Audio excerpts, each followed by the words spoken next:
and choose formulations suitable for your skin type. If your acne worsens after starting a new moisturizer, discontinue it and try a different product rather than assuming moisturizer itself is the problem. Guide 11. Sun Protection and UV Damage Prevention for Acne-Prone and Treated Skin. Sun protection is non-negotiable for anyone with acne or using acne treatments, yet it's frequently neglected. Understanding UV damage, sunscreen types, and proper application is essential for protecting your skin from damage while treating acne. UV radiation from the sun damages skin through multiple mechanisms. UVB rays cause sunburn and skin cancer. UVA rays penetrate deeply, causing aging, wrinkles, and skin cancer. Both types of UV radiation increase inflammation, which worsens acne. Additionally, UV exposure causes post-inflammatory hyperpigmentation, dark marks remaining after acne heals, to darken significantly and persist longer. Without sun protection, acne marks that might fade within 3 to 4 months can persist for a year or longer. Many acne treatments increase photosensitivity, making skin more susceptible to sun damage. Retinoids significantly increase UV sensitivity. Salicylic acid and benzoyl peroxide cause mild photosensitivity. Chemical exfoliants, AHAs, BHAs, increase sun sensitivity. Vitamin C also increases sensitivity in some formulations. Using any of these treatments without sun protection significantly increases sun damage risk and post-inflammatory hyperpigmentation.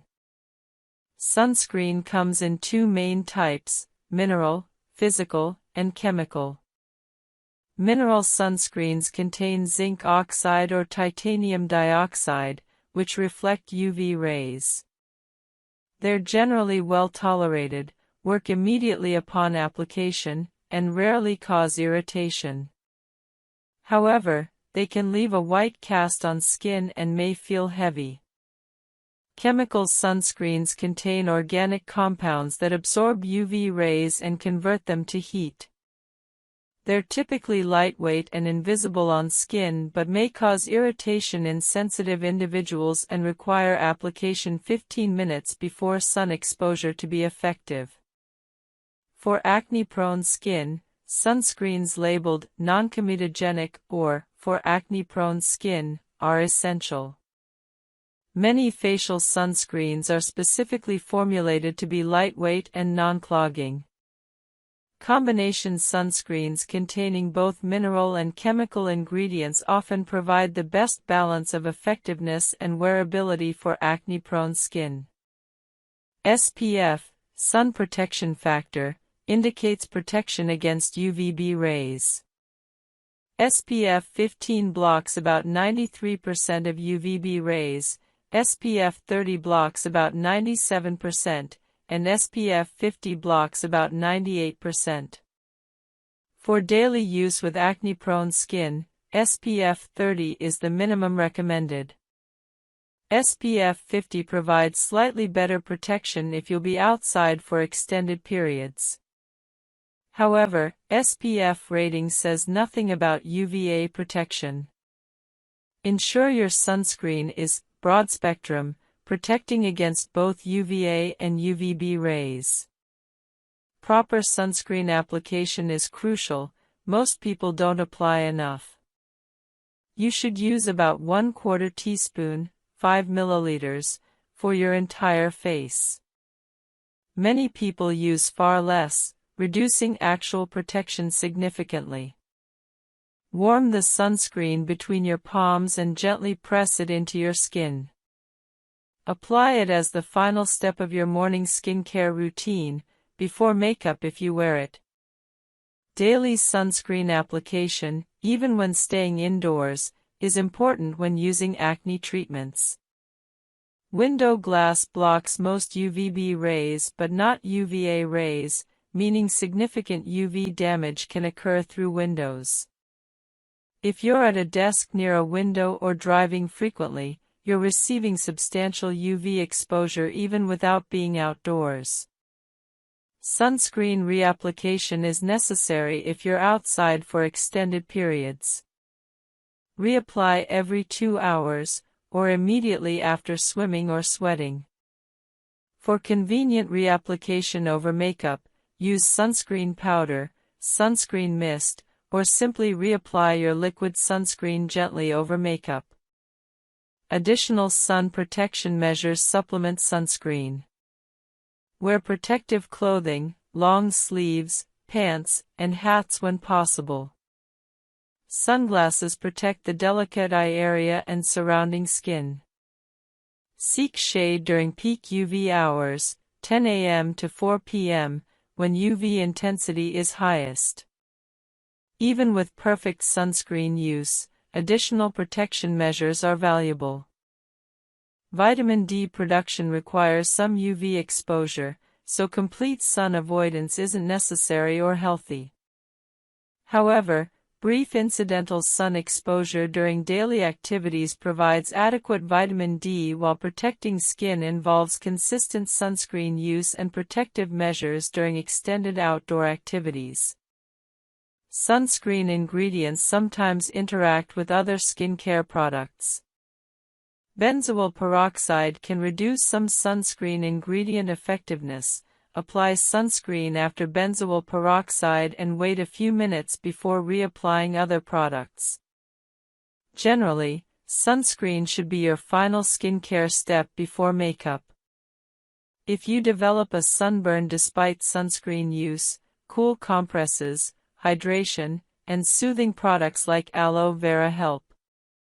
Avoid further sun exposure until healed. Severe sunburns are dangerous and should be treated seriously. However, if you're using appropriate sunscreen correctly and minimizing peak sun exposure, severe sunburns should be rare. Guide 12. Treating post-inflammatory hyperpigmentation and acne scarring. After acne heals, two primary complications can persist: post-inflammatory hyperpigmentation, dark marks, and physical scarring. Understanding these conditions and the various treatment approaches available is essential for achieving truly clear skin, not just clear of active acne but also free from acne's lasting marks. Post-inflammatory hyperpigmentation, PIH, appears as flat, dark patches or spots where acne was previously present. These marks result from inflammation triggering excess melanin production in healing skin. PIH is particularly common in individuals with darker skin tones and in areas that received more inflammation or trauma. Unlike active acne, PIH doesn't involve bacteria or require acne-specific treatments. It requires treatments targeting melanin and pigmentation. Understanding PIH timeline is important for realistic expectations. Most PIH gradually fades naturally over 6 to 12 months with consistent sun protection, even without treatment. However, this timeline can feel unacceptably long, motivating people to pursue active treatments. The good news is that numerous treatments significantly accelerate PIH fading. Sunscreen is the foundational PIH treatment. UV exposure directly darkens hyperpigmentation, extending the timeline for natural fading. Using SPF 30+ daily and avoiding sun exposure accelerates PIH resolution dramatically. Some PIH that might take 12 months to fade with poor sun protection might fade within 3 to 4 months with strict sun protection. Vitamin C serums brighten hyperpigmentation and even skin tone. L-ascorbic acid at 15 to 20% concentration is most effective, though magnesium ascorbyl phosphate and other stabilized forms also work. Apply vitamin C serum daily in the morning before sunscreen. Results typically appear after 4 to 8 weeks of consistent use. Vitamin C also provides antioxidant protection and stimulates collagen production as a bonus benefit. Niacinamide reduces post-inflammatory redness and evens skin tone. At 4 to 5% concentration in moisturizers or serums, applied daily, niacinamide shows improvements in pH within 4 to 8 weeks. Niacinamide is gentle, suitable for even very sensitive skin, and works well in combination with other treatments. Azelaic acid is particularly effective for PIH. At 15 to 20% concentration, applied twice daily, azelaic acid reduces melanin production and evens skin tone. Prescription azelaic acid, Azelex, Phenacea, is more potent than over-the-counter versions. Many dermatologists recommend azelaic acid specifically for PIH management. Results typically appear within 4 to 8 weeks. Kojic acid inhibits melanin production. Available in serums and Article 6. Sensitive skincare, calm, repair, and strengthen your barrier. Point 1. Understanding sensitive skin. Sensitive skin isn't a disease. It's a condition where the skin's protective barrier becomes weak, letting irritants and allergens penetrate more easily. People with sensitive skin often experience redness, burning, stinging, or dryness after applying products that others can use comfortably. In reality, nearly 60% of adults report some level of skin sensitivity. The key to managing it is not avoiding everything, but rebuilding and protecting your barrier, the invisible armor that keeps your skin balanced and strong. Point 2. The science behind the skin barrier. Your skin barrier, also known as the stratum corneum, is made up of tightly packed skin cells held together by lipids like ceramides, cholesterol, and fatty acids. When this barrier is intact, it retains moisture and blocks harmful substances. When it's damaged due to over-cleansing, harsh exfoliation, or environmental stress, skin becomes dry, inflamed, and reactive. Imagine your barrier as a brick wall. Remove too much mortar, lipids, and the wall starts to crumble. Point 3. Common causes of sensitive skin. Several factors can weaken your barrier. Overuse of exfoliants and acids, harsh cleansers with sulfates or alcohol, fragrance and essential oils in skincare, weather changes, cold, dry, or windy climates, hormonal fluctuations and stress, genetic conditions like eczema or rosacea. The more triggers you identify, the easier it becomes to protect your skin proactively. Point 4. The difference between sensitive and sensitized skin. Sensitive skin is genetic. It's just how your skin behaves naturally. Sensitized skin, however, is created. It becomes sensitive due to damage from overuse of products or environmental stress. Most people today actually have sensitized skin from doing too much, not too little. The good news: sensitized skin can fully recover with the right care. Point 5. Step 1.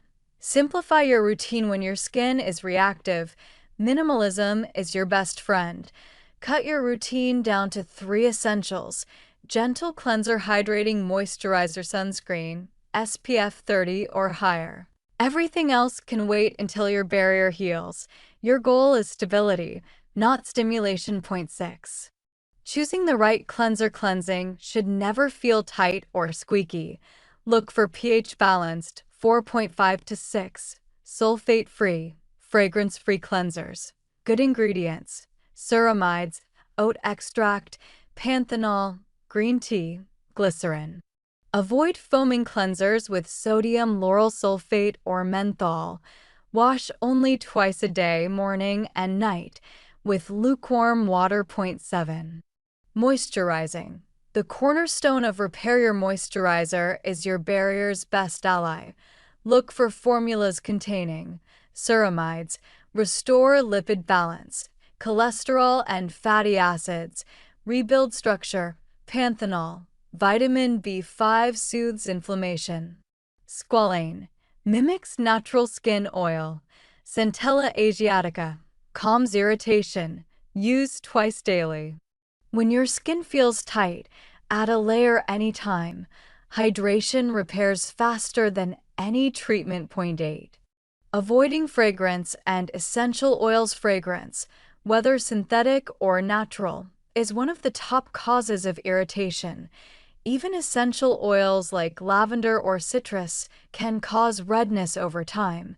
Look for labels that say fragrance-free, not unscented, which can still include masking scents. Point 9. Sunscreen, the ultimate protector. Sensitive skin reacts strongly to UV damage. Choose mineral-based sunscreens with zinc oxide or titanium dioxide. Avoid chemical sunscreens with avobenzone or oxybenzone. They can sting or burn. Wear SPF daily, even indoors, since blue light and heat can also trigger irritation. Point 10. Rebuilding the barrier with key ingredients. These ingredients actively strengthen your skin. Niacinamide, 2 to 5%, improves barrier function and reduces redness. Madecassoside, derived from centella, speeds up healing. Beta-glucan, deeply hydrates and calms. Allantoin, reduces itching and irritation. Prebiotics, support the skin's microbiome for resilience. A well-formulated moisturizer with these can visibly reduce sensitivity in just a few weeks. Point 11. The danger of overexfoliation. Exfoliation has become trendy, but for sensitive skin, it's often the root cause of damage. If your skin stings, burns, or flakes after exfoliating, stop immediately. When healing, avoid AHAs/BHAs completely for at least 2 to 3 weeks. Once your barrier is strong again, you can reintroduce mild PHAs or enzyme-based exfoliants once weekly. Point 12. The importance of humidity and environment. Your skin barrier loves humidity. Low humidity environments, air conditioning, winter air, dry out skin fast. Use a humidifier at home and avoid long hot showers. After cleansing, pat skin slightly damp, then seal moisture in with moisturizer immediately. Point 13. Understanding the skin microbiome. Just like your gut, your skin hosts beneficial bacteria that protect against pathogens. When you over-cleanse or use too many antiseptics, you disrupt this balance. Products containing prebiotics, like inulin or fermented extracts, help nourish your microbiome and rebuild natural defense. Point 14. How stress and sleep affect sensitivity. Stress raises cortisol, which weakens barrier function and increases inflammation. Lack of sleep slows down skin repair. Aim for 7 to 8 hours of restful sleep and daily stress relief. Meditation, reading, or even short walks can restore balance faster than you think. Point 15. The power of minimal ingredients. Fewer ingredients equals fewer chances for irritation. When shopping, prefer formulas with under 15 ingredients and no unnecessary fillers. Avoid strong acids, alcohol, essential oils, and retinoids until your skin is calm for at least 4 to 6 weeks. Point 16. Patch testing new products. Always test a new product on a small area, behind the ear or jawline, for 2 to 3 days before applying to your entire face. This habit saves your skin from unnecessary flare-ups. Point 17. Makeup and sensitive skin. Makeup doesn't have to be off limits. Use non-comedogenic, fragrance-free foundations with mineral pigments like zinc oxide or titanium dioxide. They even add sun protection. Always remove makeup gently with micellar water or a mild cleansing oil. Point 18. The Barrier Reset Routine 14-Day Recovery Plan. Morning. Gentle cleanser, ceramide moisturizer, mineral SPF 30. Evening. Gentle Cleanser Centella-based Calming Serum Ceramide Moisturizer. Follow this for 14 days straight. No acids, no actives, no scrubs. You'll notice smoother texture, less redness, and stronger skin by day 10 to 14.19. Lifestyle tips for sensitive skin. Drink enough water. Dehydration worsens irritation. Avoid spicy foods and alcohol, which dilate capillaries. Manage stress with breathing or yoga. Replace rough pillowcases with silk or satin. Keep skincare products in a cool, dry place. Point 20. When to see a dermatologist. If you experience persistent burning, eczema, or rosacea-like symptoms despite gentle care, consult a dermatologist. They can prescribe barrier repair creams, mild topical steroids, short-term, or anti-inflammatory medications to reset your skin faster. Point 21. Building long-term resilience. Once your barrier recovers, maintain it. Continue gentle cleansing.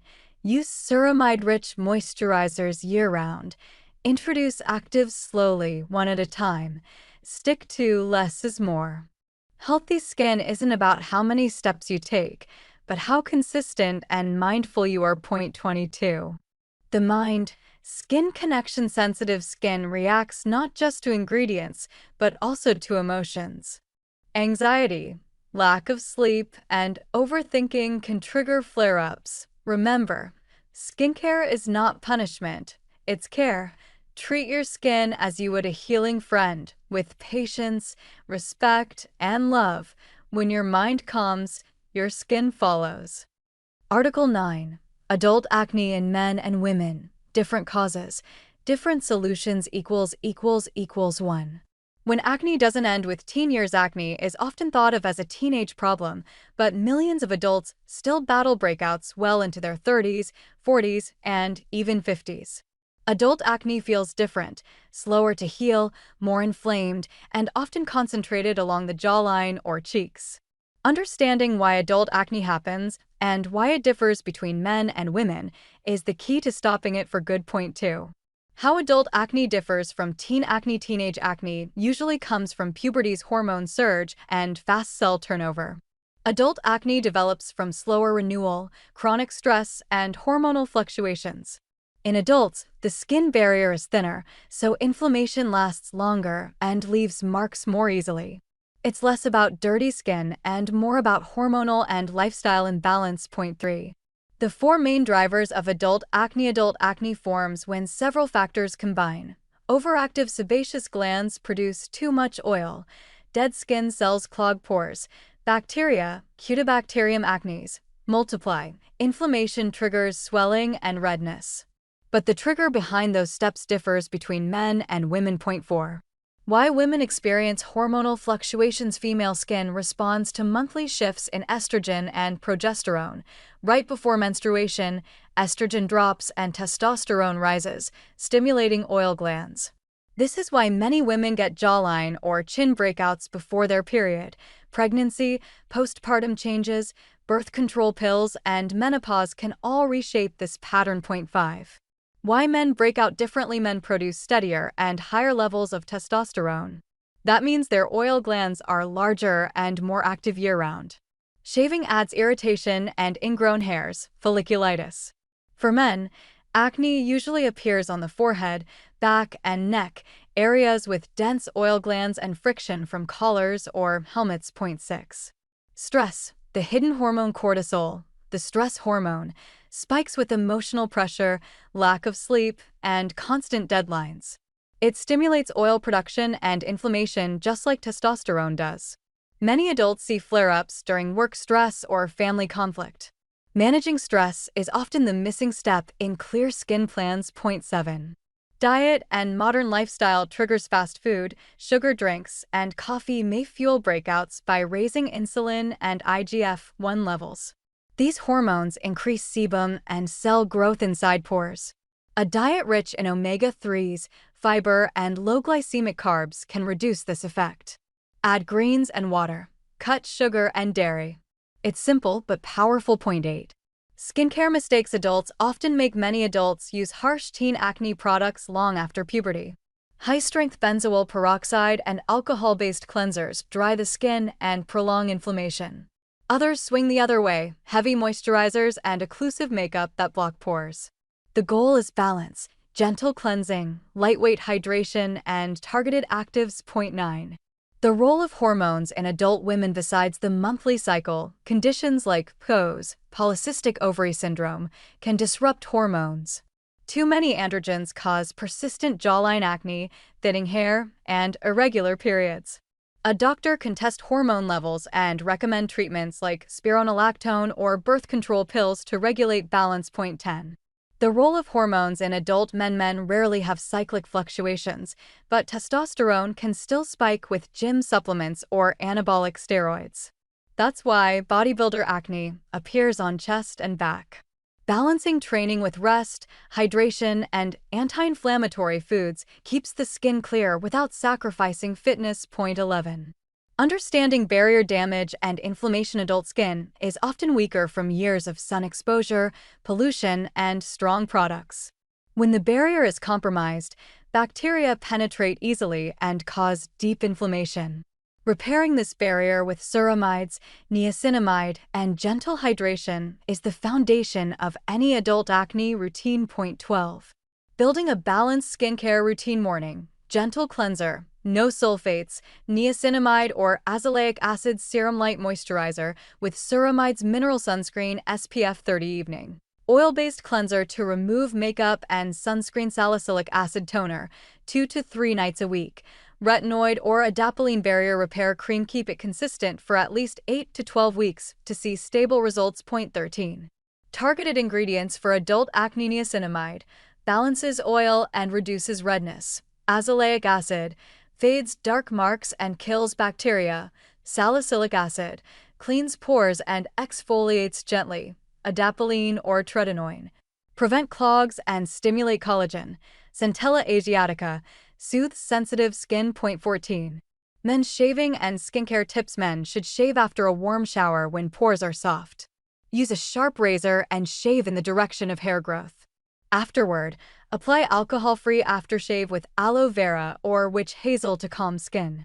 Replace blades regularly to prevent bacterial growth. Point 15. The impact of makeup on adult acne. Many women use makeup daily for confidence, but some formulas clog pores. Switch to non-comedogenic foundations and wash brushes weekly. Always double cleanse to remove every trace of product before bed. Point 16. The influence of sleep and circadian rhythm. Your skin follows a 24-hour rhythm. At night, it repairs and produces collagen. Sleeping less than 6 hours raises cortisol and reduces growth hormone, slowing healing. Aim for consistent sleep hours and avoid screens 1 hour before bed. Point 17. Stress management techniques. Acne thrives on stress. Daily micro-practices help. 5-minute breathing breaks, short walks outside, or 10 minutes of stretching after work. These simple acts lower cortisol and improve circulation to the skin. Point 18. Professional treatments for stubborn adult acne. When topical care is not enough, dermatologists offer chemical peels with salicylic or glycolic acid to resurface pores. LED light therapy. Blue kills bacteria, red calms inflammation. Microneedling to smooth post-acne texture. Hormonal therapy for women with androgen imbalance. Always discuss goals and tolerance before starting any professional procedure. Point 19. Treating post-acne marks and scars. After breakouts heal, dark spots often linger. Use vitamin C, niacinamide, and SPF to fade them gradually. For indented scars, options include microneedling or laser therapy once acne is fully under control. Point 20. The emotional aspect of adult acne can feel deeply frustrating. You're expected to have it together, yet your skin tells a different story. Remember that it does not define you. Acne is a temporary expression of an internal imbalance. Patience and self-kindness heal faster than criticism. Point 21. Preventing relapse. Once your skin clears, keep it that way by maintaining healthy habits. Stay hydrated. Stick to a gentle routine. Clean your phone and pillowcases regularly. Manage stress and hormones. Consistency is your long-term medicine. Point 22. Long-term perspective, clear skin as a lifestyle. Adult acne is not a punishment, but a signal. When you listen to your body and respect your skin's needs, clarity returns naturally. The goal isn't flawless skin overnight. It's balance, confidence, and self-awareness over time. Healing adult acne means healing your whole routine, from what you eat to how you breathe to how you sleep. Give your skin time, and it will thank you with lasting peace. Article 10. How to build a minimalist yet effective skincare routine. Point 1. The power of less in a world overflowing with serums, toners, and trendy actives. It's easy to think that more products mean better skin. But the truth is the opposite. Your skin doesn't need everything, it needs balance. Minimalist skincare is not about neglect, it's about precision. It focuses on quality, consistency, and understanding your skin's needs. When you simplify, you give your skin room to breathe and heal naturally. Point 2. Why overcomplicated routines fail. Many people layer 8 to 10 products, hoping to accelerate results. Instead, they overload the skin, causing irritation, sensitivity, and barrier damage. When too many active ingredients compete, your skin becomes confused, inflamed, red, or flaky. A minimalist routine brings back order, ensuring every step has purpose. Point 3. Understanding what your skin actually needs. All skin types share 3 fundamental needs: cleansing, moisturizing, and protecting. Everything else, exfoliation, actives, treatments, are add-ons. Start with these 3 pillars before expanding. Once your foundation is solid, improvements come naturally. Point 4. Step 1. Know your skin type. Minimalism doesn't mean doing the same thing as everyone else. It means knowing what works for you. Oily skin needs balance, not stripping. Dry skin needs hydration and lipid support. Combination skin needs gentle dual care, oil control in the T-zone, nourishment on the cheeks. Sensitive skin needs calm and consistency. Above all, observing your skin for 1 week, how it reacts to climate, stress, and products, gives you the clearest direction. Point 5. Step 2. Simplify your routine. The minimalist routine has 3 steps in the morning and 3 steps at night. Morning: cleanse, moisturize, protect. Evening: cleanse, treat, repair. That's it. Simplicity keeps the barrier strong and minimizes the risk of reaction. Point 6. Cleansing, where everything begins. A good cleanser removes oil, pollution, and makeup without stripping natural moisture. Choose a gentle, pH-balanced formula, around 5.5. Avoid foaming cleansers with harsh sulfates or menthol. Massage gently for 60 seconds and rinse with lukewarm water. Cleansing should leave your skin soft, not tight. If you wear sunscreen or makeup, try double cleansing at night. An oil cleanser first, then a gentle water-based cleanser. This ensures deep cleaning without harsh friction. Point 7. Moisturizing, the universal step. Every skin type needs moisture, even oily skin. A proper moisturizer restores your skin barrier and prevents water loss. Look for key ingredients like hyaluronic acid, glycerin, ceramides, and squalane. If you're dry, go for cream textures. If you're oily, choose light gel moisturizers. Apply on damp skin to seal hydration better. Point 8. Sunscreen. The non-negotiable Shield sunscreen is your most powerful anti-aging and anti-acne product. UV radiation breaks collagen, worsens pigmentation, and delays healing. Use a broad-spectrum SPF 30 or higher, preferably mineral-based if you have sensitive skin. Apply every morning, even on cloudy days or indoors near windows. Point 9. Treat step. The optional middle ground. Once your basic 3 steps are consistent for at least 2 to 3 weeks, you can add a treatment step between cleansing and moisturizing. For oily or acne-prone skin, try salicylic acid or niacinamide. For dryness or dullness, add hyaluronic acid or lactic acid. Article 13. The truth about pores. Can you really shrink them? 1. Why pores fascinate and frustrate us. Everyone has pores, yet most people wish they didn't. We obsess over them in magnifying mirrors, wondering why they look so large, uneven, or dirty. Beauty advertisements promise to erase or shrink them overnight, feeding an illusion that perfect, poreless skin exists. The truth? Pores are not flaws, they're vital, functional openings that keep your skin alive. You can't erase them, but you can refine and balance them. Once you understand how pores actually work, you'll stop fighting them and start supporting them. Point 2. What pores really area pore is a small opening in your skin through which oil and sweat reach the surface. There are two main kinds: sweat pores, part of your sweat glands; sebaceous pores, connected to your oil glands and hair follicles. Each hair on your body grows from a follicle, and at the base of that follicle lies a sebaceous gland that produces sebum, your skin's natural moisturizer. The opening through which that sebum travels is the pore you see. Point 3. Why pores appear larger. Pores can't physically open or close like doors. Their size is genetically determined. What changes is how visible they are. When pores fill with oil, dead cells, or debris, they stretch and appear bigger. A buildup of sebum oxidizes at the surface, turning dark. That's the blackhead you notice. Enlarged pores are usually a reflection of skin texture, oil balance, and age, not cleanliness. Point 4. The myth of shrinking pores. No product can permanently change the size of a pore. You can't close them, tighten them forever, or make them disappear. What you can do is minimize their appearance by keeping them clean, hydrated, and surrounded by healthy collagen. Think of pores like the openings in fabric. When the fibers are strong and elastic, the holes look smaller. When the fabric stretches or weakens, they widen. Point 5. Genetics and skin type. Genetics play the largest role in pore size. People with oily or combination skin naturally have larger pores because they produce more sebum. Those with dry skin have smaller pores but may suffer from flaking and tightness.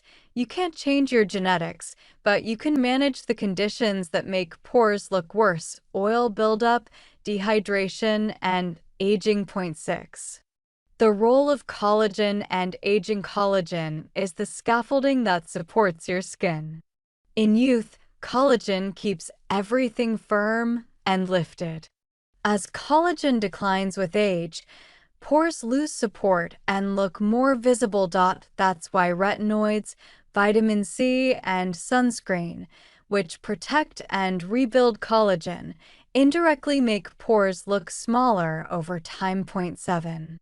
Daily cleansing habits matter more than you think. Cleansing doesn't close pores, but it does prevent them from stretching. Wash your face twice daily with a mild, pH-balanced cleanser to remove oil and impurities. If you wear makeup or sunscreen, double cleanse at night. Start with an oil cleanser, then use a gentle water-based one.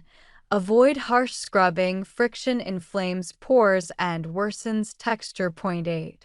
Exfoliation. The great refiner. Dead skin cells are like dust in your pores. Exfoliation clears them out before they settle. Chemical exfoliants such as salicylic acid, BHA, penetrate deep into oily pores, dissolving clogs from within. Alpha hydroxy acids, AHAs, like glycolic or lactic acid, polish the surface for a smoother look. Use exfoliants 2 or 3 times a week. Overdoing them can damage your barrier and enlarge pores further. Point 9. Steam and warm water. Temporary effects. Only steam opens pores visually, not physically.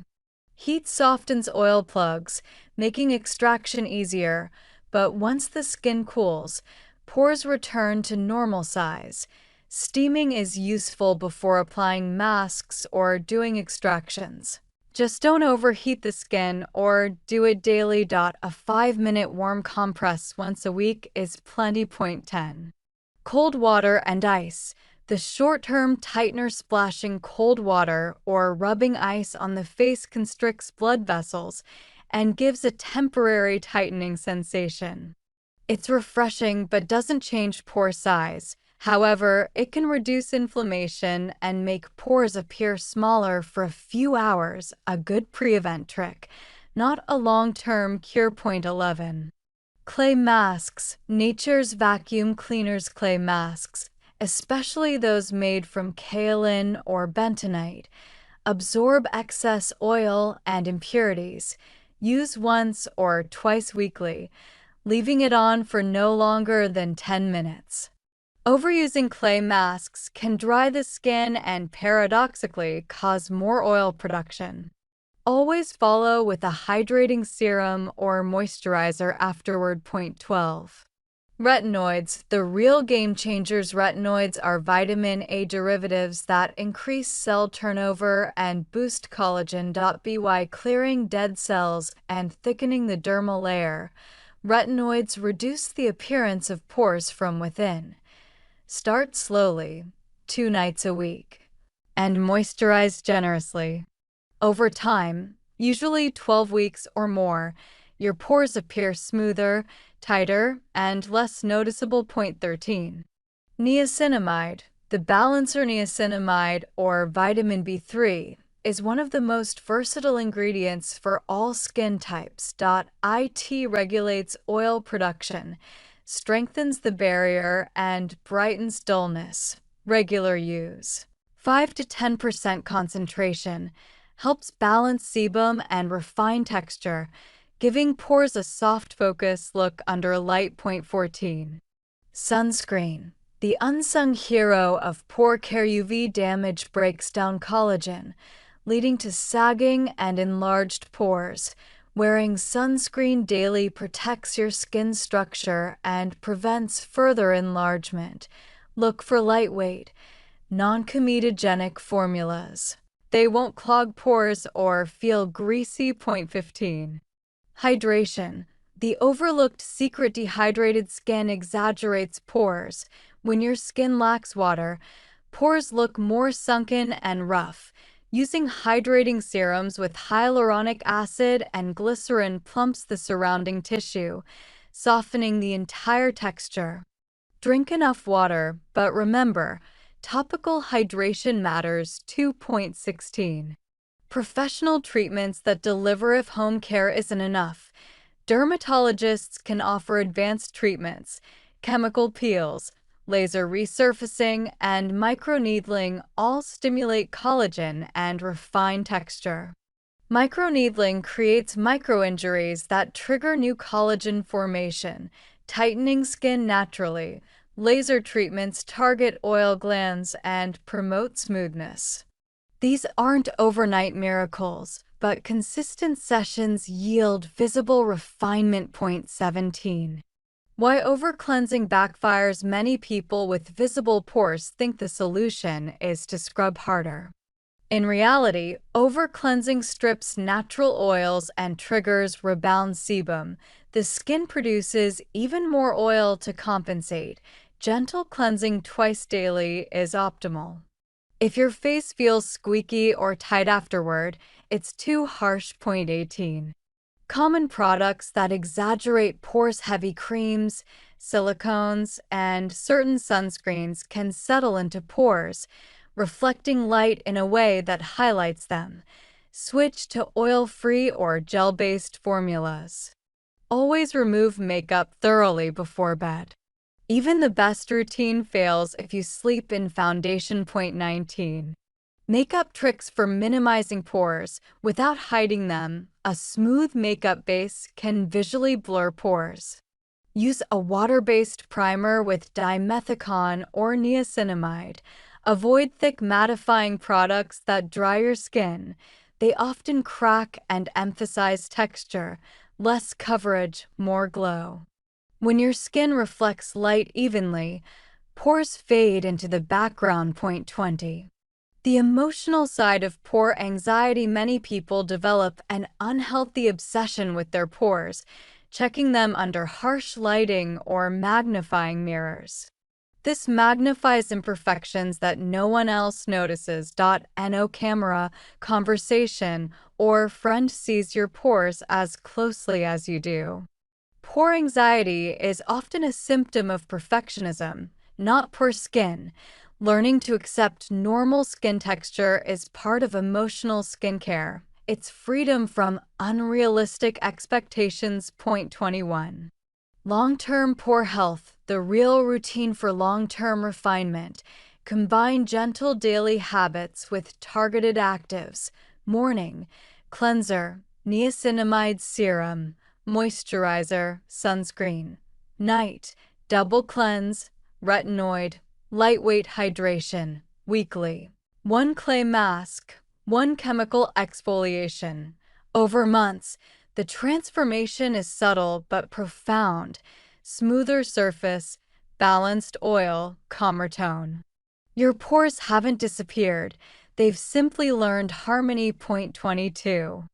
The deeper truth, pores as a sign of life. Pores are evidence that your skin is alive, breathing, and working as it should. Without them, you couldn't sweat, regulate temperature, or maintain moisture. Instead of erasing them, think of refining your relationship with them. The smoother and healthier your skin becomes, the less you notice them, and the more natural your beauty appears. True skincare maturity is realizing that healthy texture is more beautiful than fake perfection. Article 3. Hormonal acne and how to control it without harsh drugs. Point 1. What exactly is hormonal acne? Hormonal acne is one of the most misunderstood skin conditions. Unlike teenage acne caused mainly by puberty, hormonal acne is driven by fluctuations in hormones that regulate oil production and inflammation. It typically appears along the jawline, chin, and lower cheeks, often flaring up in cycles right before menstruation, during stressful periods, or due to lifestyle shifts such as lack of sleep. These breakouts are usually deep, painful, and cystic, not just surface pimples. They can take weeks to heal and often leave marks behind. Understanding what drives this process is the first step toward long-term control. Point 2. The hormones behind the problem. 3 main hormones influence acne. Androgens, like testosterone, stimulate sebaceous glands to produce more oil. Estrogen keeps sebum production in check, but fluctuates during the menstrual cycle. Cortisol, the stress hormone that increases inflammation and triggers breakouts. When these hormones are imbalanced, your oil glands go into overdrive, clogging pores and feeding acne-causing bacteria. Point 3. Common signs of hormonal acne. You might have hormonal acne if breakouts appear on the lower face and neck, pimples worsen before your period, acne persists into adulthood, especially in women aged 25 to 40, pimples feel deep, painful, or cyst-like. Skin becomes oilier around the time of stress or poor sleep. Recognizing the pattern helps you adjust lifestyle and treatment effectively. Point 4. The root causes. More than just hormones. Hormones play the leading role, but other triggers make it worse. Poor diet, high sugar, dairy, refined carbs, stress, cortisol spikes, lack of sleep, melatonin imbalance, improper skincare. Using comedogenic products, gut dysbiosis, unhealthy gut bacteria can affect hormone metabolism. Point 5. Why harsh drugs aren't always the answer. Many people immediately turn to antibiotics, Accutane, or birth control pills. While these can help temporarily, they often suppress symptoms instead of fixing root causes. Long-term use can also affect gut health, liver function, or hormonal stability. The good news: you can manage hormonal acne naturally with consistency and science-backed strategies. Point 6. Balancing hormones naturally. Your hormones respond to your daily habits. Small, steady lifestyle changes can restore balance. Get 7 to 8 hours of quality sleep nightly. Eat on a regular schedule to stabilize insulin. Practice stress reduction, meditation, deep breathing, journaling. Limit caffeine and alcohol intake, which raise cortisol. Point 7. Nutrition for hormonal balance. What you eat directly affects hormone production and inflammation levels. Foods to focus on: omega-3s, salmon, flaxseed, walnuts, leafy greens, and cruciferous vegetables, broccoli, kale, cabbage. Zinc-rich foods: pumpkin seeds, lentils, whole grains instead of white carbs. Foods to avoid: dairy, especially skim milk, sugar and refined carbs, processed snacks and fast food. Excess soy can mimic estrogen. Point 8. Supplements that help regulate hormones. Certain vitamins and minerals help the body detox and stabilize hormones. Zinc, anti-inflammatory and antibacterial. Dim, diindolylmethane from cruciferous vegetables, balances estrogen levels. Evening primrose oil supports hormonal equilibrium. Probiotics improve gut health and reduce inflammation. Always consult a professional before starting new supplements. Point 9. Exercise and circulation. Regular physical activity balances cortisol and boosts detoxification through sweat and circulation. Choose activities that calm the nervous system: yoga, Pilates, swimming, walking, over excessive high-intensity workouts, which may increase stress hormones if overdone. Point 10. Skincare routine for hormonal acne. Consistency and gentleness are key. Over-cleansing or stripping oil only worsens the imbalance. Morning routine: gentle foaming cleanser. Niacinamide serum controls oil, lightweight moisturizer. Sunscreen SPF 30+. Night routine: makeup remover plus cleanser. Azelaic acid or salicylic acid serum moisturizer with ceramides, retinoid 2 to 3 nights per week. 11. Why azelaic acid is a game-changer. Azelaic acid targets multiple issues: bacteria, hyperpigmentation, and inflammation without irritating sensitive skin. It's perfect for hormonal acne because it helps fade dark spots left by hormonal breakouts. Point 12. The power of retinoids. Retinoids, like adapalene or tretinoin, normalize cell turnover, preventing pores from clogging. They also stimulate collagen, reducing future scarring. Start slow, 2 nights a week, moisturize generously, and always use sunscreen the next morning. Point 13. Herbal and tea remedies. Certain herbs help regulate hormones naturally. Spearmint tea reduces androgen activity. Green tea, antioxidant, anti-inflammatory. Chaseberry, Vitex supports progesterone balance. Drink 1 to 2 cups daily for subtle but cumulative effects. Point 14. The role of gut health. An unhealthy gut can't efficiently metabolize hormones. To restore gut balance, eat fiber-rich foods, oats, legumes, veggies. Add probiotics, yogurt, kimchi, kefir. Avoid artificial sweeteners and processed foods. A healthy gut equals balanced hormones equals clearer skin. Point 15. Managing stress effectively. Stress is often the hidden trigger of hormonal acne. Ways to manage it: practice mindfulness or meditation daily. Do deep breathing exercises before bed. Take short nature walks. Keep a gratitude or mood journal. Reducing cortisol not only helps skin but also improves sleep, digestion, and immunity. Point 16. Understanding the menstrual cycle and skin. Women often experience skin fluctuations throughout their monthly cycle. Follicular phase, days 1 to 13, skin feels balanced, radiant. Ovulation, days 14 to 15, estrogen peaks, glowy skin. Luteal phase, days 16 to 28, progesterone and testosterone rise, more oil, more acne. Adjust skincare intensity based on these phases to stay one step ahead. Point 17. Avoiding product overload. Layering too many active ingredients confuses the skin and disrupts barrier function. Choose 2 to 3 core actives, e.g., salicylic acid, niacinamide, retinol, and stick with them for at least 6 weeks before evaluating progress. Point 18. Professional treatments that work. If natural care isn't enough, consider professional options: chemical peels, glycolic or salicylic, for clogged pores.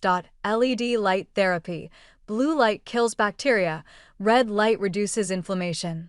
Microneedling to smooth texture and scars, laser therapy for stubborn hormonal cysts. Point 19.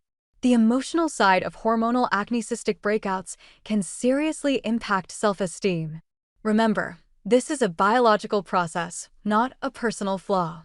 Track your progress monthly, focus on overall well-being, and celebrate gradual improvements, both in skin and mindset. Point 20. Long-term healing and maintenance. Controlling hormonal acne is a marathon, not a sprint. Follow this approach: nourish from inside, diet plus sleep plus hydration. Simplify skincare, don't overdo.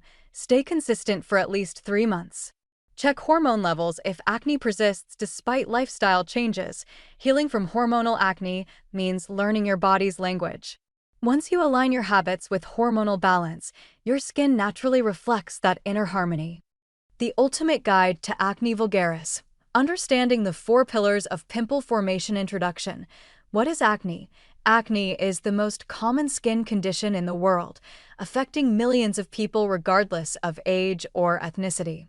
It is frustrating, often painful, and can have a significant impact on self-esteem. Yet, it remains one of the most misunderstood conditions. A common myth is that acne is simply caused by dirty skin or eating greasy foods. This is false. Acne is a complex inflammatory disease of the skin's pilosebaceous unit, the hair follicle, and its attached sebaceous oil gland. It is not an infection you can catch, nor is it a sign of poor hygiene. To truly understand how to treat acne, you must first understand why it happens. All acne, from a tiny whitehead to a painful cyst, is caused by a cascade of 4 key factors. We call these the 4 pillars of acne formation. Pillar 1. Hyperseborrhea, excess oil production. The first and most crucial element in acne formation is sebum. What is sebum? Sebum is the natural, waxy oil produced by your sebaceous glands. Its purpose is beneficial. It lubricates the skin, waterproofs the hair, and helps maintain the skin's protective barrier. What goes wrong? In acne-prone individuals, these sebaceous glands are often larger and more sensitive to hormones, particularly androgens, like testosterone. This hormonal signaling causes the glands to go into overdrive, producing far more sebum than the skin needs. This condition is called hyperseborrhea. The result: the skin becomes oily, and the hair follicle, pore, becomes filled with a sticky, abundant supply of sebum. This excess oil is the fuel for the acne process. It doesn't cause the pimple on its own, but it creates the perfect environment for one to form. Pillar 2. Hyperkeratinization, abnormal skin cell shedding. The second pillar involves the cells that line the pore itself. What is keratinization? Your skin is constantly renewing itself. Old, dead skin cells, keratinocytes, are shed from the surface in a process called desquamation. This same process happens inside your pores. What goes wrong? In acne, this shedding process becomes abnormal. This is called hyperkeratinization.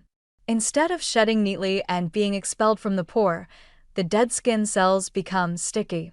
They clump together and fail to separate. The result: these sticky dead skin cells mix with the excess sebum from pillar 1 inside the pore. Together, they form a dense, hardened plug. This plug, invisible to the naked eye, is the seed of all acne lesions. It is called a microcomedone. Pillar 3. Cutibacterium acnes, bacterial overgrowth. Once the pore is plugged, the third pillar comes into play. What is C? Acnes? Cutibacterium acnes, formerly Propionibacterium acnes, is a bacterium that is a normal, harmless resident of almost everyone's skin. It is not something you catch from someone else. What goes wrong? C. Acnes is an anaerobic bacterium, meaning it thrives in low-oxygen environments. When the microcomedone, the plug of oil and dead skin, blocks the top of the pore, it seals off the oxygen supply. The result: this plugged pore becomes the perfect home for C. acnes. The bacteria feast on the abundant sebum, its food source, and multiply rapidly. As they feed and multiply, they begin to secrete waste products, including digestive enzymes and inflammatory proteins. Pillar 4. Inflammation, the immune response. The fourth pillar is your body's own defense system, and it's what turns an invisible plug into a visible, angry pimple. What is inflammation? Inflammation is your immune system's natural response to perceived injury or infection. Its goal is to destroy invaders and repair damage. What goes wrong? The waste products from the C. acnes bacteria from pillar 3 are highly irritating. They seep through the wall of the hair follicle and into the surrounding skin tissue, the dermis. Your immune system detects this attack and sounds the alarm. The result: your body launches an inflammatory cascade. It sends white blood cells and inflammatory chemicals to the site to fight the bacteria and contain the breach. This battle is what you see and feel: redness, erythema caused by increased blood flow to the area, swelling, edema caused by fluid leaking into the tissue, pus, a collection of dead white blood cells, dead bacteria, and cellular debris. Pain caused by the pressure of the swelling on nerve endings. How the pillars create different types of acne. The interaction of these four pillars explains why we see different kinds of pimples. Microcomedone. The start pillars 1+2. An invisible plug of oil and dead skin. Whitehead. Closed comedo. The plug remains trapped under the skin's surface. It's a non-inflamed bump. Blackhead. Open comedo. The plug is open to the air. The oil and debris inside oxidize, react with oxygen, and turn dark brown or black. This is not dirt. Article 2. How to remove blackheads and shrink pores naturally. 1. Understanding what blackheads really are. Blackheads, also known as open comedones, are one of the most common and stubborn forms of acne. They form when a pore becomes clogged with oil, sebum, and dead skin cells. Unlike whiteheads, the top of the pore remains open, allowing air to oxidize the trapped material and turn it black. They often appear in the T-zone, nose, forehead, chin, because those areas contain more sebaceous glands. While they may look small, untreated blackheads can expand pores, create dull texture, and lead to deeper breakouts. Point 2.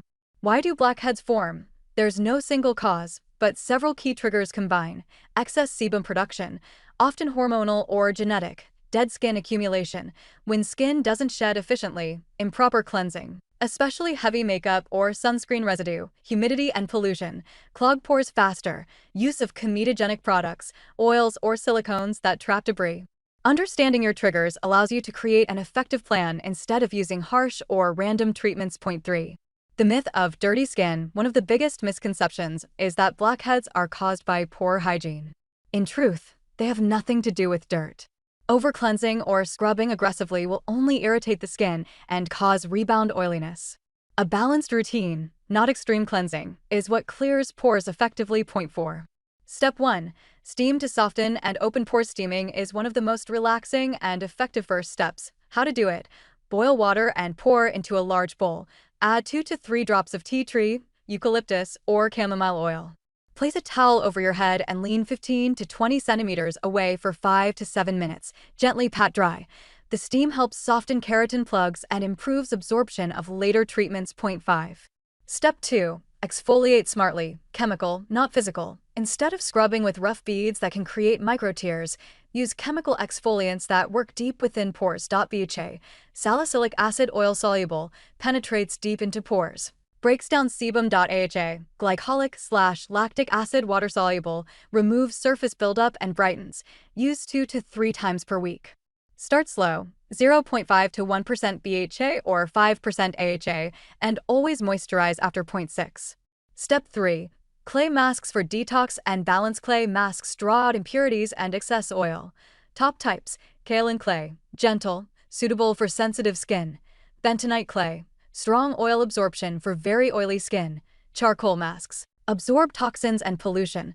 Apply once or twice a week after cleansing and exfoliating. Leave for 10 to 15 minutes and rinse with lukewarm water. Point 7. Step 4. Retinoids for long-term pore refinement. Retinoids are vitamin A derivatives that normalize cell turnover and prevent future clogging. Over time, they also make pores appear smaller. Options include adapalene 0.1%, different mild, over-the-counter, tretinoin, Retin-A prescription, highly effective. Start with small amounts, pea-sized, 2 to 3 nights per week, followed by a hydrating moisturizer. Point 8. Step 5. Pore minimizing and balancing ingredients. While pores can't close, you can reduce their visibility by strengthening surrounding tissue. Look for niacinamide, vitamin B3 reduces oil production, tightens skin, witch hazel, mild astringent effect, zinc PCA, regulates sebum, green tea extract, antioxidant that calms redness. Point 9. Step 6. Hydration is essential. Dehydrated skin produces more oil to compensate. Choose a lightweight, oil-free moisturizer with hyaluronic acid or ceramides. Hydrated skin equals fewer blockages. Point 10. Step 7. Always wear sunscreen. UV rays thicken dead skin and enlarge pores. Use a broad-spectrum SPF 30+ daily. Mineral sunscreens, zinc oxide, titanium dioxide, work best for acne-prone skin. Point 11. Step 8. Don't pick or squeeze. Manual extraction can lead to scars, enlarged pores, or infections. If necessary, get professional extraction at a dermatology clinic where tools are sterilized and controlled. Point 12. Natural remedies that help, and those that don't. Some natural ingredients truly support blackhead treatment. 𝑦𝒂𝒄𝒊𝒂𝒍 honey and cinnamon, antibacterial and soothing. 𝑭𝒂𝒄𝒊𝒂𝒍 aloe vera, anti-inflammatory, helps healing. Prohibited: avoid toothpaste or lemon juice. They irritate skin and damage barrier. Point 13. Diet and lifestyle tips: skin health starts from within. Cut down on dairy and sugary foods. Increase insulin, more oil. Drink green tea daily, antioxidants. Get 7 to 8 hours of sleep. Manage stress. Cortisol imbalance worsens oil production. Your skin often mirrors your overall well-being. Point 14. Weekly deep clean routine. Example: Monday, cleanse plus BHA toner. Wednesday, steam plus clay mask. Friday, gentle AHA exfoliation. Sunday, retinoid plus hydrating serum. Keep consistent. Results build week by week. Point 15. Professional treatments for stubborn blackheads. If home care isn't enough, dermatologists can help with hydrofacial. Uses vacuum extraction and hydration infusion. Microdermabrasion. Exfoliates dead cells with microcrystals. Chemical peels. Glycolic/salicylic-based peels resurface skin. Laser therapy. Reduces oil glands and tightens skin texture. Point 16. Mistakes to avoid: overwashing skin more than twice daily. Using alcohol-based toners. Layering too many active ingredients together. Skipping moisturizer. Expecting instant results. Point 17. The pore shrinking truth: pores have no muscles to open or close, but clean pores always look smaller. The illusion of tight pores comes from healthy barrier, low oil, and even skin tone. Point 18. Example routine: AM/PM. Morning, gentle cleanser, niacinamide serum, moisturizer, sunscreen. Night, oil cleanser, water cleanser, BHA toner, retinoid. Every other night, moisturizer. 19.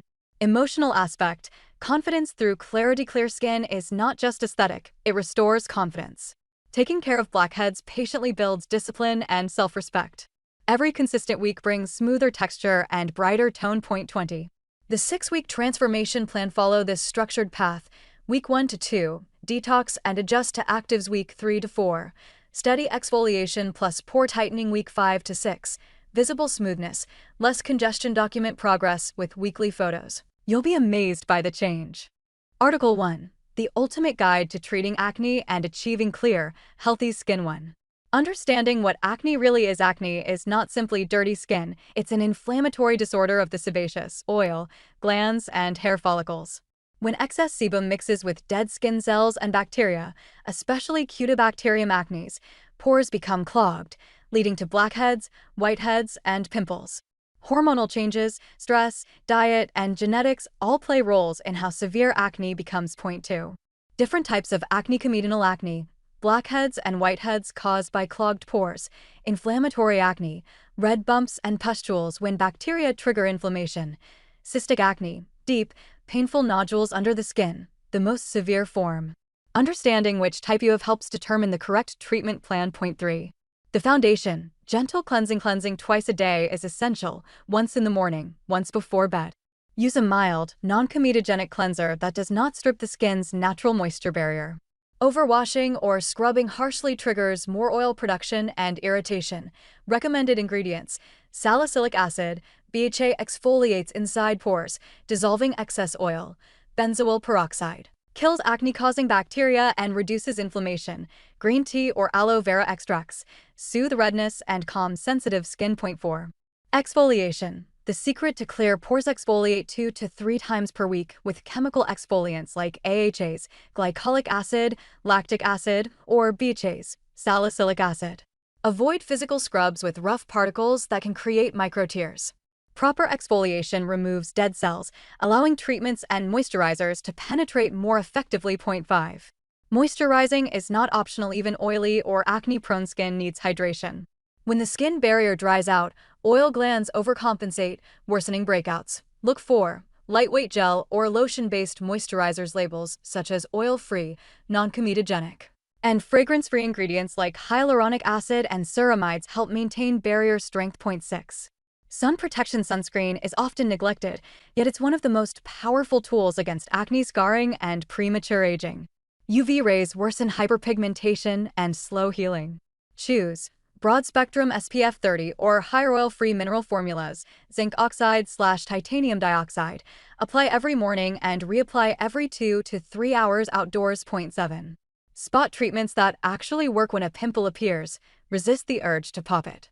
Instead, apply a targeted treatment. 2.5% benzoyl peroxide gel for bacteria and swelling. 2% salicylic acid to clear the pore. Sulfur masks for reducing oil and redness. Hydrocolloid patches overnight to absorb pus and protect the wound. 8. Managing hormonal acne. Adult women often struggle with jawline or chin breakouts due to fluctuating estrogen and progesterone. Helpful strategies. Track your cycle to anticipate flare-ups. Discuss birth control pills or spironolactone with a dermatologist. Both regulate hormonal oil production. Reduce high glycemic foods that spike insulin, which indirectly increases sebum output. 9. Nutrition and lifestyle factors. Diet doesn't cause acne directly, but strongly influences inflammation and hormone balance. Tips: limit dairy and refined sugars. Both may trigger acne in sensitive individuals. Eat plenty of omega-3 fatty acids, salmon, walnuts, flaxseed. Stay hydrated. Dehydration thickens sebum. Sleep 7 to 8 hours nightly and manage stress with exercise or meditation. Cortisol spikes can worsen breakouts. 10. Professional treatments. When over-the-counter options fail, dermatologists can tailor stronger therapies. Topical retinoids, adapalene, tretinoin speed cell turnover, unclog pores, fade scars. Antibiotics, clindamycin. Doxycycline short-term use to calm severe inflammation. Isotretinoin. Accutane for resistant cystic acne requires close monitoring but can permanently reduce oil production. Chemical peels or microneedling. Resurface skin texture and lighten scars. 11. Treating acne scars and pigmentation. Even after acne clears, lingering scars or dark spots remain. Options include niacinamide and vitamin C serums for brightening, retinoids to stimulate collagen repair, laser treatments, fractional CO2. IPL for deep scarring, consistent sunscreen use, UV exposure darkens scars. 12.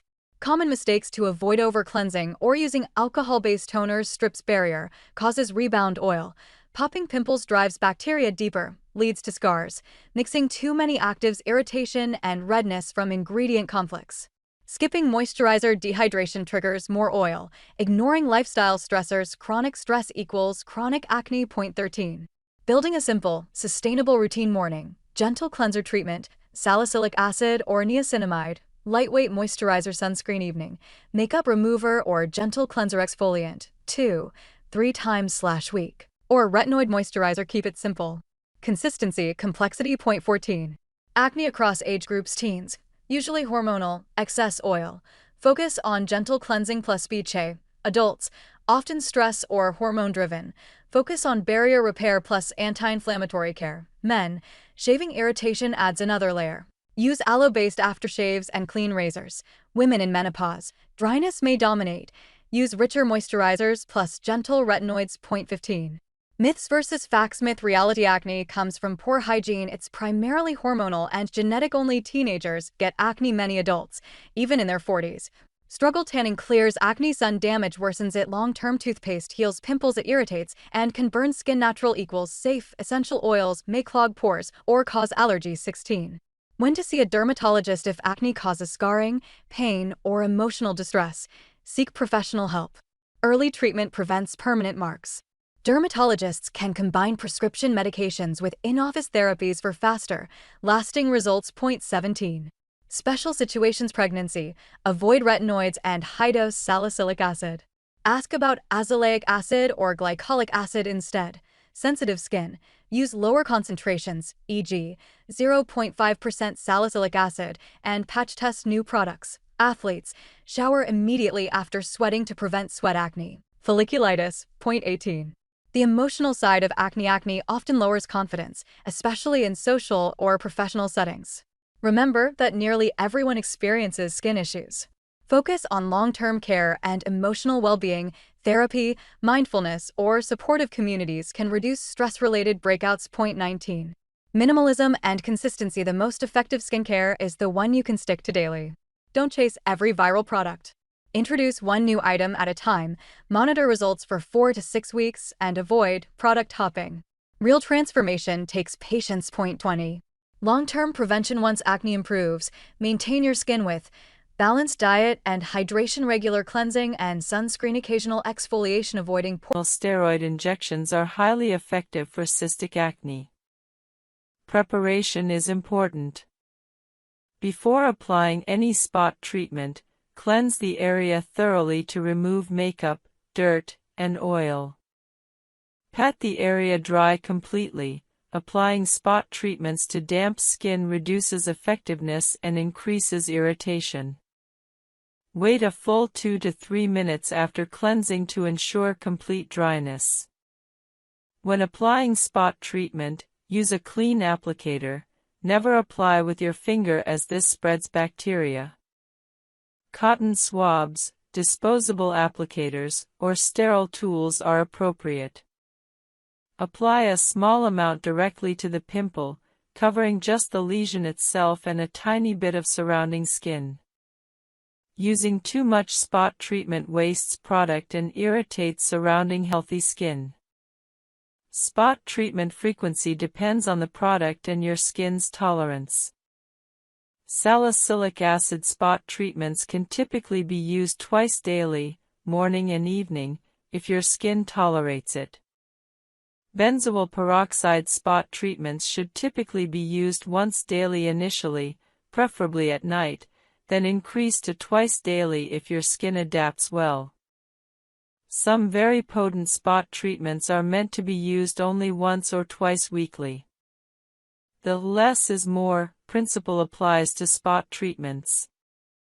Using more frequent applications or larger amounts doesn't accelerate healing, it only increases irritation and dryness.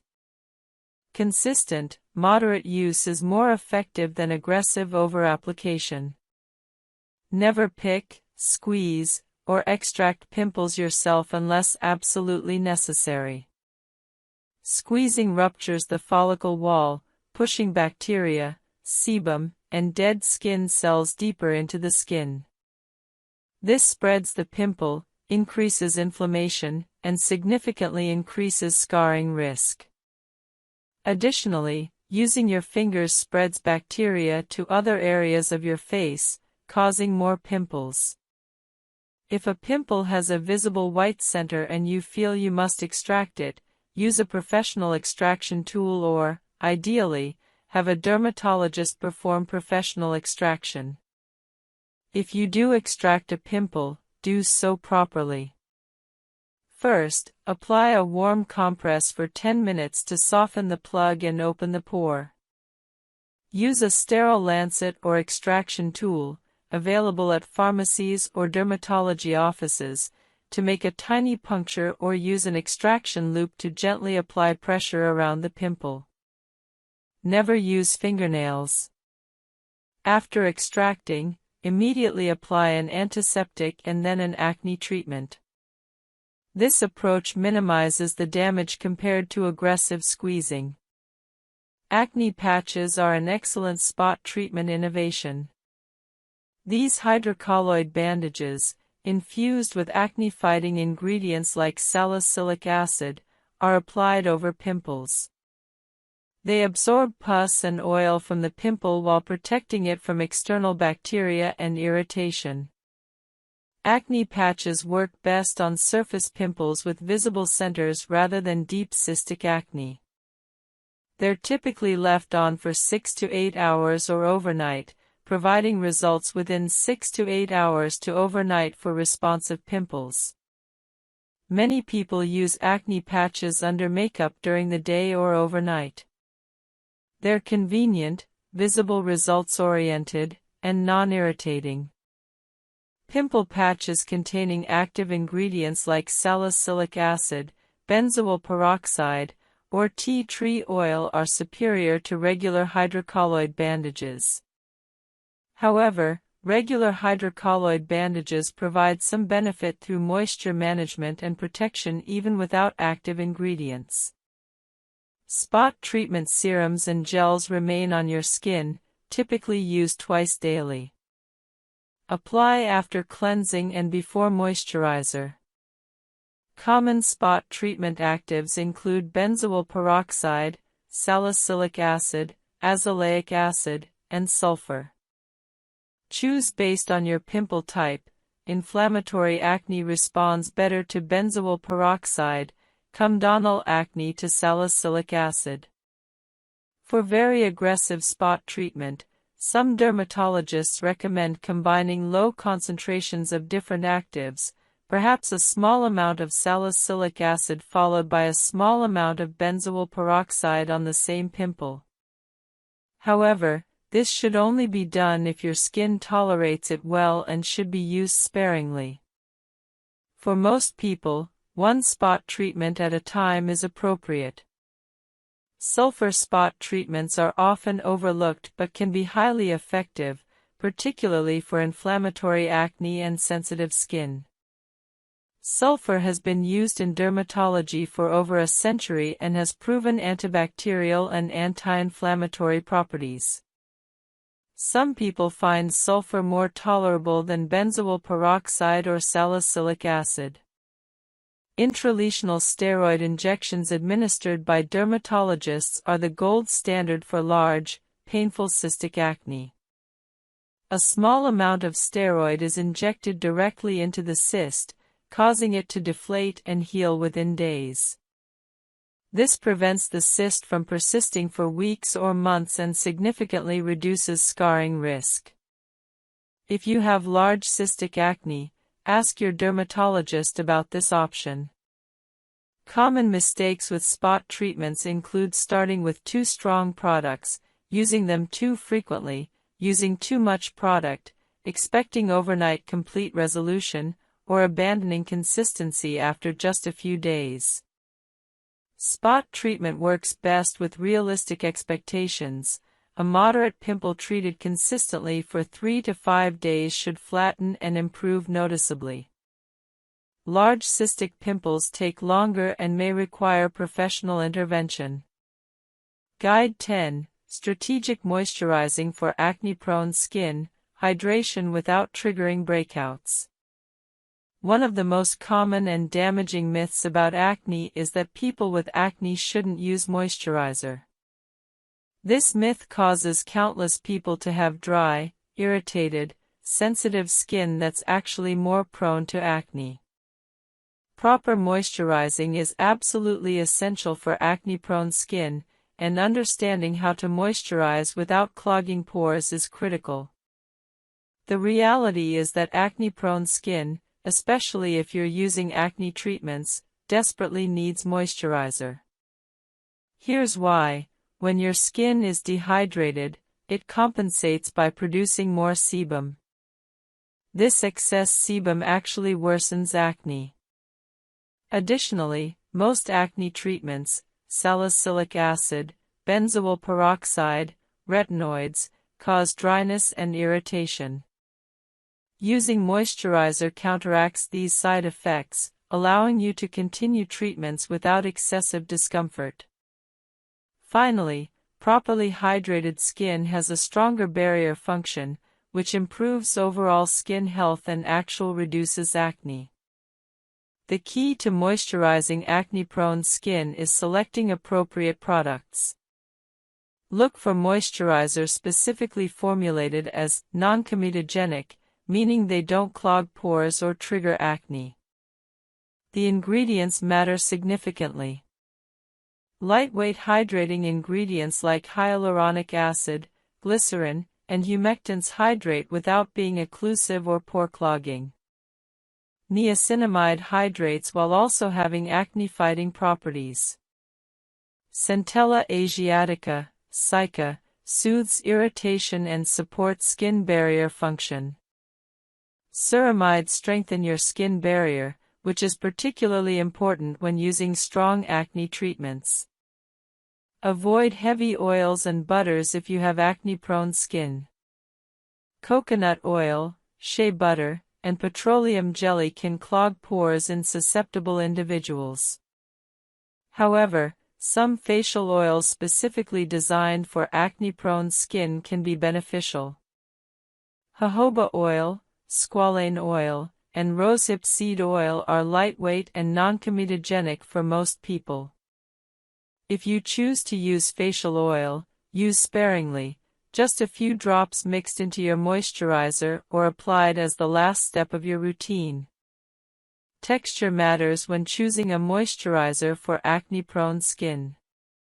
Lightweight gels absorb quickly and won't leave your skin feeling greasy. Hydrating lotions provide more hydration than gels while still being lightweight. Creams are heavier but may be necessary during winter or if your skin is severely dry from acne treatments. Everyone's needs are different. Experiment to find what works for you. Application technique is important. Apply moisturizer to slightly damp skin immediately after cleansing or applying treatments. This allows the moisturizer to lock in hydration from the water on your skin. Use about a quarter-sized amount for your entire face. Warm it between your palms, then gently press it into your skin using your fingertips. Don't rub or massage aggressively, as this can irritate acne lesions. Daytime and nighttime moisturizing might differ. During the day, use a lightweight gel or lotion moisturizer that won't make your skin feel greasy under makeup or throughout the day. Many people use a sunscreen as their daytime moisturizer since sunscreen provides hydration and protection simultaneously. At night, you can use a slightly richer moisturizer if desired, though many people use the same moisturizer day and night. If your skin is very dry from acne treatments, you might use the layering or sandwich method. Apply your treatment, retinoid, benzoyl peroxide, salicylic acid, wait 20 minutes, apply moisturizer, wait a few minutes, then apply another thin layer of moisturizer. This significantly reduces irritation and dryness while maintaining treatment efficacy. In winter or dry climates, increase moisturizing frequency or richness. You might apply moisturizer twice daily or use a richer nighttime formula. Some people add a facial oil, just a few drops, over their moisturizer for extra hydration during very dry periods. In summer or humid climates, you might reduce moisturizer richness, using only a lightweight gel. If your skin is extremely oily and acne-prone, you might feel you don't need moisturizer. However, most very oily skin is actually dehydrated. The skin is overproducing oil to compensate for internal dehydration. Using a lightweight hydrating moisturizer often actually reduces oil production by satisfying your skin's hydration needs. Sunscreen functions as both protection and moisturizer. Many quality sunscreens for daily use include hydrating ingredients. Use a sunscreen as your daytime moisturizer, applying it after your morning skincare routine and before makeup. Reapply every 2 hours if you'll be in the sun, or use a sunscreen powder for convenient reapplication over makeup. Hydrating masks once or twice weekly provide intense hydration supplementing your regular moisturizer. Sheet masks or cream masks with hydrating ingredients like hyaluronic acid, glycerin, or honey can be applied for 10 to 20 minutes, then removed. This boosts hydration without requiring daily changes to your routine. It's possible to over-moisturize. Applying excessive amounts or using too rich formulas can clog pores and worsen acne. Use appropriate amounts, about quarter-sized for your face, offering significant exfoliating power but requiring experienced use to avoid over-irritation. Professional-grade salicylic acid can be applied at concentrations up to 20 to 30% during chemical peels, but these are only performed in clinical settings and are significantly stronger than over-the-counter products. Salicylic acid products come in numerous formats, each with advantages and disadvantages. Cleansers containing 0.5 to 2% salicylic acid are the gentlest form. You use them daily during your regular cleansing routine, and the short contact time limits irritation while still providing exfoliating benefits. Cleansers are ideal for maintaining clear skin and for beginners new to salicylic acid. Toners or liquid exfoliants contain higher concentrations and are left on the skin, providing more potent exfoliation than cleansers. These are typically applied after cleansing and before other treatments, 2 to 3 times weekly. They provide more dramatic exfoliation than cleansers but also carry more irritation risk. Serums and treatments are concentrated salicylic acid formulations meant to be applied to specific areas or the entire face, typically 2 to 3 times weekly. They're left on the skin and provide significant exfoliation. These are powerful products best used by those with resilient, acne-prone skin who have already adapted to gentler salicylic acid products. Spot treatments apply high concentrations of salicylic acid directly to individual breakouts for targeted treatment. These are excellent for treating isolated pimples without exfoliating your entire face. Starting with salicylic acid requires a conservative approach. If you've never used it before, begin with a 0.5% cleanser or 1% toner used 2 to 3 times weekly. Use it for 2 to 3 weeks, assessing your skin's response. If your skin tolerates it well without excessive irritation, dryness, or sensitivity, you can increase frequency to daily use or switch to a higher concentration product. When applying salicylic acid toners or serums, use clean fingertips or a cotton pad to apply evenly across your face, focusing on areas prone to acne. Use about a nickel-sized amount for your entire face. Apply to completely dry skin. Applying to damp skin increases irritation. Allow the product to dry completely before applying other products. Some salicylic acid products are meant to stay on your skin indefinitely, while others are meant to be rinsed off after a specific time. Read instructions carefully. Common mistakes when using salicylic acid include starting with too high a concentration, using it too frequently, combining it with too many other actives, and failing to moisturize adequately afterward. Starting with 2% and using it daily will almost certainly cause excessive irritation, dryness, and peeling. You're much better served starting gently and gradually increasing. Never combine salicylic acid with benzoyl peroxide on the same evening initially. Both are exfoliating actives that can cause significant irritation if used together by someone whose skin isn't accustomed to strong treatments. Once your skin has adapted to each individually, you might combine them cautiously, but build up to this gradually. Salicylic acid makes your skin more sun-sensitive, not severely, but notably. Always use SPF 30+ sunscreen daily when using salicylic acid. This is not optional. Sun exposure can cause post-inflammatory hyperpigmentation in acne-prone skin, and salicylic acid increases this risk. Side effects of salicylic acid are generally mild and resolve with time or reduced usage. Dryness is common, particularly if you're using higher concentrations or frequent applications. Combat dryness by using a good hydrating moisturizer immediately after applying salicylic acid. Mild peeling is normal and actually desirable. It indicates exfoliation is occurring. However, severe peeling suggests you're using too much. Slight irritation and redness may occur initially but typically resolve within 1 to 2 weeks.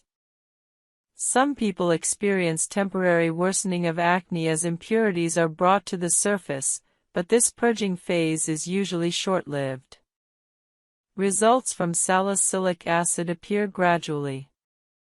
After 2 weeks of consistent use, you might notice smoother texture. After 4 weeks, you should see reduced comedones and fewer new breakouts. Most people see significant improvement after 6 to 8 weeks of consistent use. However, salicylic acid works best for comedonal acne, blackheads and whiteheads, and mild inflammatory acne. For severe inflammatory or cystic acne, combining salicylic acid with other treatments like benzoyl peroxide or prescription retinoids is often necessary. Salicylic acid is safe for long-term use. Many people successfully maintain clear skin using salicylic acid indefinitely as their primary exfoliation and treatment method. However, occasionally, skin can become desensitized to salicylic acid if used continuously for extended periods.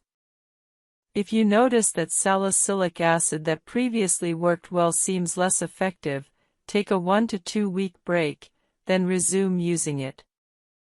This often restores its effectiveness. Alternatively, you can rotate between salicylic acid and other exfoliants like glycolic acid to prevent desensitization. Guide 5. Benzoyl peroxide, Comprehensive Guide to Bacterial Killing and Inflammatory Acne Treatment. Benzoyl peroxide is one of the most effective and widely recommended acne treatments by dermatologists. Unlike salicylic acid, which primarily removes dead skin cells and excess oil, benzoyl peroxide specifically targets the acne-causing bacterium Cutibacterium acnes. Understanding benzoyl peroxide's mechanism, concentrations, and proper application is crucial for maximizing its effectiveness while minimizing side effects. Benzoyl peroxide works through a unique mechanism. It generates reactive oxygen species that directly kill bacteria. This is fundamentally different from antibiotics, which the bacteria can develop resistance to. Bacteria cannot develop resistance to benzoyl peroxide because it works through oxidative stress rather than targeting specific bacterial proteins. This makes benzoyl peroxide an invaluable tool in acne treatment, particularly since antibiotic resistance is an increasingly serious problem in dermatology. Beyond bacterial killing, benzoyl peroxide has anti-inflammatory effects, helping reduce the redness and swelling associated with inflammatory acne. It also has mild sebum-reducing properties and may help with some degree of comedone reduction, though it's less effective for this than salicylic acid. Benzoyl peroxide comes in concentrations ranging from 2.5% to 10%, with some over-the-counter products going up to 10% and prescription-strength versions available at higher concentrations.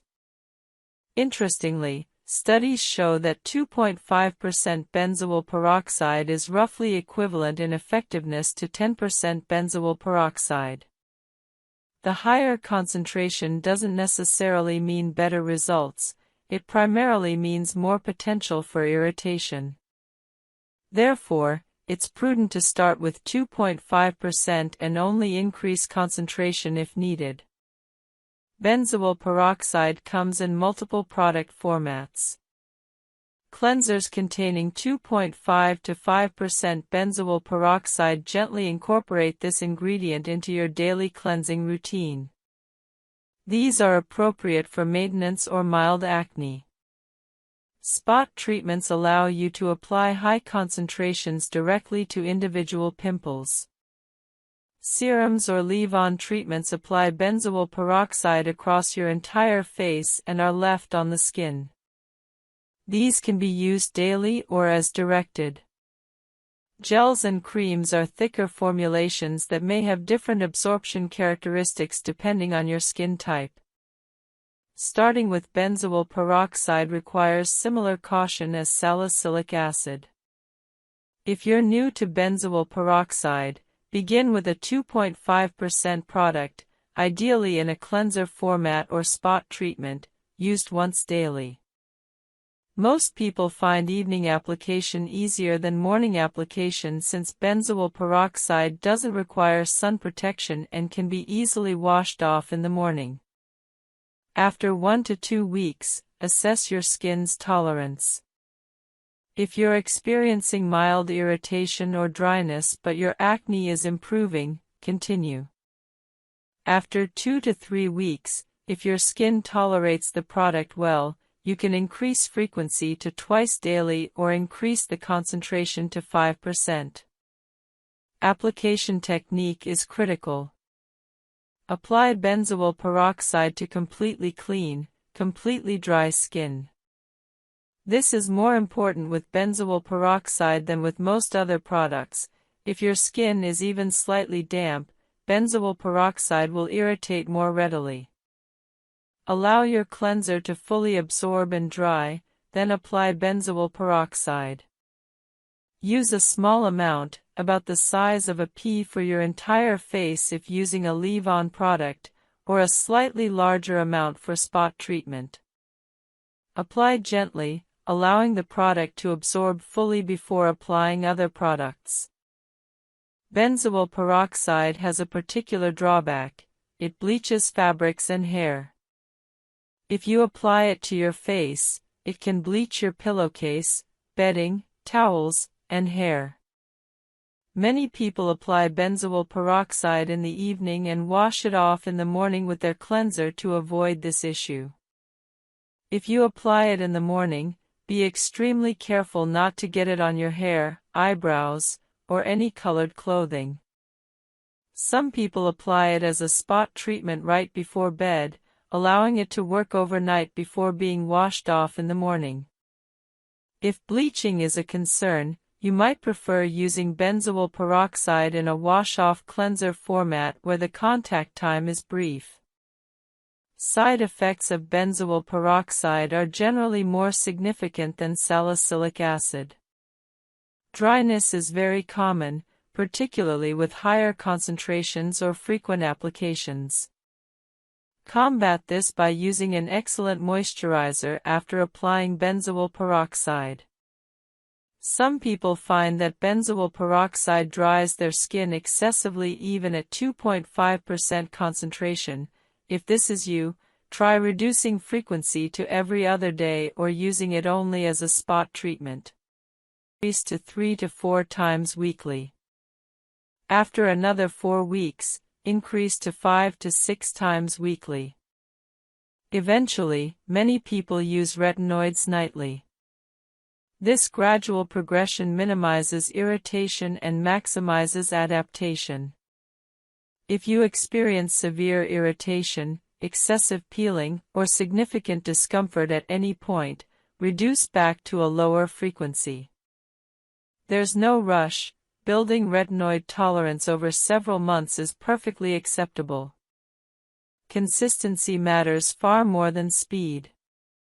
Someone using retinol 2 to 3 times weekly for years will see better results than someone who uses it daily for 2 months then stops. Results from retinoid use appear gradually but are remarkable. After 4 weeks, you might notice smoother texture and reduced comedones. After 8 weeks, reduced acne and early signs of improved skin tone. After 12 weeks, significant acne improvement, smoother texture, and visibly improved skin. After 6 months, improved fine lines, more even skin tone, and dramatically clearer skin. After 1 to 2 years, comprehensive skin improvement including acne prevention, minimal fine lines, even skin tone, and visibly healthier, more resilient skin. Prescription retinoids like tretinoin work faster than over-the-counter retinol. Starting tretinoin at 0.025% and increasing gradually can show acne improvement within 6 to 8 weeks rather than 12 weeks. However, prescription retinoids cause more significant initial irritation, making the starting process more challenging. Many dermatologists recommend beginning with over-the-counter retinol to build tolerance, then switching to prescription retinoids if additional strength is needed. Retinoids are teratogenic, meaning they can cause birth defects if used during pregnancy. Women of childbearing age should use reliable contraception when using retinoids and should discontinue use if planning pregnancy or if pregnancy is suspected. Men can use retinoids without this concern. Common mistakes with retinoids include starting with too high a concentration, using them too frequently initially, applying to damp skin, using them with too many other actives, or discontinuing them during the retinization phase. Starting right requires patience and conservative progression. The reward for proper retinoid use is clear, youthful, healthy skin that continues improving even after years of use. Guide 7. Hormonal acne in women, causes, recognition, and comprehensive medical management. Hormonal acne is a distinct type of acne that affects many women and some men, following predictable patterns related to hormonal fluctuations. Understanding hormonal acne's unique characteristics and treatment approaches is essential for women struggling with acne that doesn't respond adequately to standard topical treatments. Hormonal acne typically appears as deep, cystic lesions, often concentrated around the jawline, chin, and lower face. These lesions are painful, tender to the touch, and located deep within the skin rather than on the surface. They're often described as having no head, meaning they don't develop the white or yellow center that surface pimples have. They can persist for weeks or even months without fully resolving. Unlike typical acne that might be spread across the face, hormonal acne often appears in the same locations repeatedly. The hormonal pattern of acne is highly telling. Many women notice breakouts occur in a predictable pattern related to their menstrual cycle. Breakouts might appear 3 to 5 days before menstruation begins, resolve during menstruation, then reappear in the luteal phase, after ovulation. This cyclical pattern is a clear indicator of hormonal involvement. Some women break out only during specific phases of their cycle, while others experience breakouts throughout the cycle with worsening at predictable times. Hormonal acne results from heightened skin sensitivity to androgens, particularly testosterone and DHT, dihydrotestosterone. These male hormones stimulate sebaceous glands to produce more sebum, even in the presence of normal hormone levels. Additionally, androgens promote follicular hyperkeratinization and may increase colonization of acne-causing bacteria. Women's testosterone levels fluctuate with their menstrual cycle, with higher levels during the luteal phase, explaining the predictable timing of hormonal acne breakouts. Recognizing hormonal acne requires tracking your breakouts. Keep a calendar marking breakout dates and your menstrual cycle dates for 2 to 3 months. If breakouts cluster around specific menstrual cycle phases, hormonal acne is likely. Polycystic ovary syndrome, PCOS, a condition affecting ovulation and hormone regulation, often causes severe hormonal acne. Women with PCOS typically have elevated androgen levels and irregular menstrual cycles. Topical acne treatments alone are often insufficient for hormonal acne. While they help manage symptoms, they don't address the underlying hormonal cause. Therefore, treating hormonal acne often requires systemic, oral, medications that regulate hormones or reduce skin sensitivity to hormones. Hormonal contraceptives are the first-line treatment for hormonal acne in women who desire birth control. The hormones in birth control pills suppress ovulation and, importantly for acne, reduce circulating androgen levels. Specifically, oral contraceptives increase sex hormone-binding globulin, SHBG, a protein that binds androgens and makes them unavailable to skin cells. The result is reduced sebum production and decreased follicular keratinization. Not all birth control pills are equally effective for acne. Combination pills containing estrogen and progestin are effective. However, some progestins have androgenic properties, meaning they act similarly to testosterone, and can worsen acne. Progestins with lower or no androgenic activity include norgestimate, desogestrel, and drospirenone. Birth control pills specifically approved for acne treatment by the FDA include orthotricycline, norgestimate, estrostep, norethindrone, yaz, drospirenone, and bayaz, drospirenone with additional vitamins. These pills typically show acne improvement after 3 to 4 months of use, with maximum improvement by 6 months.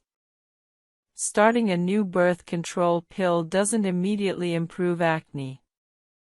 Acne often temporarily worsens in the first 1 to 2 months as your body adjusts to new hormone levels. This temporary worsening isn't a sign the pill won't work, it's normal. Stick with your chosen pill for at least 3 months before concluding it isn't working. If after 3 months acne hasn't improved, discuss switching to a different progestin or a different pill formulation with your gynecologist or dermatologist. Spironolactone is an alternative or complementary treatment for hormonal acne. This medication is a potassium-sparing diuretic that also acts as an androgen receptor antagonist, blocking androgens from affecting skin cells. Spironolactone is typically used at doses of 50 to 100 mg daily for acne treatment. It's often prescribed in combination with birth control pills for additional effectiveness. Spironolactone requires careful monitoring. Potential side effects include dizziness, lightheadedness, menstrual irregularities, and breast tenderness. More serious but rare complications include elevated potassium levels that can affect heart rhythm. Regular blood tests monitoring kidney function and potassium levels are necessary when taking spironolactone. Despite these considerations, many dermatologists consider spironolactone an excellent option for hormonal acne. Article 19. Aging Gracefully, the art of growing beautifully with time. There comes a moment, often quietly, when you realize your reflection has changed. The face that once looked endlessly young now carries traces of memory, faint lines near the eyes, a softer jaw, a gentler texture. For some, that moment brings fear. For others, it brings a strange, peaceful clarity. Aging, after all, is not something happening to you. It is something happening through you. It is life continuing its story in your skin. We live in a culture that worships youth but misunderstands beauty. The obsession with anti-aging has taught generations to see natural change as loss instead of evolution. But if you look closely, time doesn't take away your beauty, it transforms it. There is a luminosity that comes only with years, a quiet radiance made of acceptance, wisdom, and calm. You can't paint that glow with makeup, nor fake it with filters. It comes from knowing who you are and no longer needing the world's approval to believe it. The skin tells the story of your life. Every smile leaves a trace, every hardship leaves a mark, every recovery leaves strength beneath the surface. These marks are not flaws, they are chapters. You wouldn't tear pages out of a book to make it look new. You would honor them because they hold the meaning. Your face is your autobiography, written in light and shadow. We are told to fight aging, to tighten, lift, erase. But what if the goal isn't to fight time, but to move with it gracefully? The human body is not an enemy. It is a companion that has carried you through decades of living. When you shift from battle to collaboration, you stop waging war on yourself. Skincare becomes not resistance, but gratitude. Healthy aging begins in the mind. Fear of wrinkles often hides a deeper fear, the fear of being less visible, less wanted, less relevant. But the truth is that presence doesn't fade with youth, it deepens. There is an energy that comes from experience, a magnetic calmness that young faces cannot imitate. When you stop chasing youth, you start emanating power. Science tells us that after the age of 30, collagen declines by about 1% each year. But it also tells us that new collagen still forms when you protect, nourish, and move your body. The message isn't despair, it's opportunity. Every act of care is a signal to your cells that you still value this vessel, this living architecture that holds you. Sunscreen, hydration, sleep, and nutrition aren't trivial habits. They are love letters to your future self. The lines around your eyes are proof that you have laughed. The fine creases near your mouth record thousands of conversations, thousands of smiles. The softness of your skin's texture reflects the tenderness you've learned to give. You don't have to erase these signs. You only have to understand them. The goal is not to look young, it's to look alive. The paradox of aging gracefully is that the less you fight it, the more beautiful you become. Acceptance relaxes the face. Muscles that no longer clench in resistance create natural lift and brightness. Stress and insecurity age us far faster than time itself. Letting go of the constant self-critique frees your body to rest and renew. Presence is the new luxury. When you see someone who radiates calm, it's not their skin tone or contour that draws you in, it's their centeredness. Their face is not a mask, but an open landscape where life moves freely. Beauty at any age is less about symmetry and more about sincerity. The eyes that have seen much but still sparkle with kindness, that is the kind of beauty time cannot touch. Our skin is the border between inner and outer worlds. As we age, that border becomes more transparent, literally and metaphorically. We start to reflect light differently, but we also reflect emotion differently. A young face can hide exhaustion, an older face reveals truth. Yet there is strength in that transparency. It invites authenticity into every interaction. We must also remember that aging is not only biological, it's spiritual. To age well is to stay curious, compassionate, connected. The heart that keeps learning keeps glowing. The mind that stays kind stays young. The soul that continues to create, to forgive, to laugh, that soul never wrinkles. There is grace in slowing down. Modern life pushes constant acceleration, but skin, like nature, thrives in rhythm, not rush. Taking time to cleanse, to massage, to breathe, to moisturize, these are small rituals of belonging. They tell your body, you are still worth time. Each deliberate touch becomes meditation. Patience replaces panic. Instead of staring at lines in harsh light, you start noticing softness in natural light. Instead of counting flaws, you count blessings. Gratitude becomes the ultimate skincare. It floods your body with biochemistry of peace. Gratitude literally lowers inflammation, improves circulation, and releases tension. The face glows not from perfection, but from peace. When you care for your skin, do it as a conversation, not a correction. You're not trying to restore an old version of yourself. You're meeting the current version, the one who has lived more, known more, loved more. That person deserves tenderness, not nostalgia. There's a quiet beauty in people who have stopped pretending. They move differently, they speak differently. Their presence is magnetic because it feels safe. You sense that they've made peace with imperfection, and that peace invites others to relax. That's what timeless beauty really is, serenity made visible. Of course, skincare science still has its place. Retinoids, peptides, antioxidants, these are tools, not battles. Use them with respect, not desperation. A serum cannot change how you feel about yourself, but it can express that you care. Each product, each step becomes symbolic. I choose nourishment over neglect. I choose patience over panic. As you age, hydration becomes the quiet hero. The skin loses lipids and moisture, but it also learns efficiency. Think of it like a tree. Older bark may roughen, but its roots deepen. When you feed it regularly, it grows steady, not brittle. Hydration is the language of compassion, soft, sustaining, generous. Sunlight is both friend and foe. The sun gives life, color, vitamin D, and serotonin, but too much steals collagen.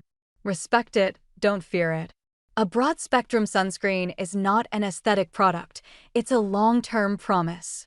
Each morning you apply it, you're whispering to your skin, "I will protect you today." Sleep, too, becomes sacred. In youth, you can cheat it, in maturity, you can't. During deep sleep, your skin repairs DNA, balances hormones, rebuilds barrier strength. Late nights and chronic fatigue show first in the skin because it is honest. Respecting rest is a form of skincare discipline that no cream can replace, and then there's movement, walking, stretching, breathing deeply. Exercise sends oxygen to the skin and releases endorphins that lift your energy. Movement keeps you connected to your body's vitality, reminding you that beauty is kinetic, not static. Food is sunlight you can taste. What you eat becomes part of your skin's architecture. Every berry, leaf, nut, and grain is construction material for your face. Aging beautifully is less about denying time and more about feeding life. The glow that people notice often begins in the gut, not the vanity mirror, but more than anything, aging gracefully is emotional. It's learning to forgive the body for changing, to honor the process of becoming someone new. When you stop criticizing your reflection, your face relaxes. When you stop wishing for the past, your presence becomes magnetic.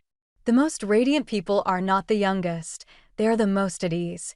Look around at someone who radiates peace, a grandmother laughing easily, an artist lost in her craft, a teacher whose eyes light up when she listens. Their beauty doesn't shout. It hums. It invites you in. Time has softened them, not diminished them. That's what graceful aging looks like, not denial, but devotion to life as it unfolds. In truth, time doesn't age us, resistance does.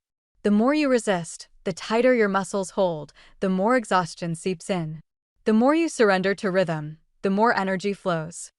Article 20. The skin, mind connection, how emotions shape your complexion. Your skin is a mirror that never lies.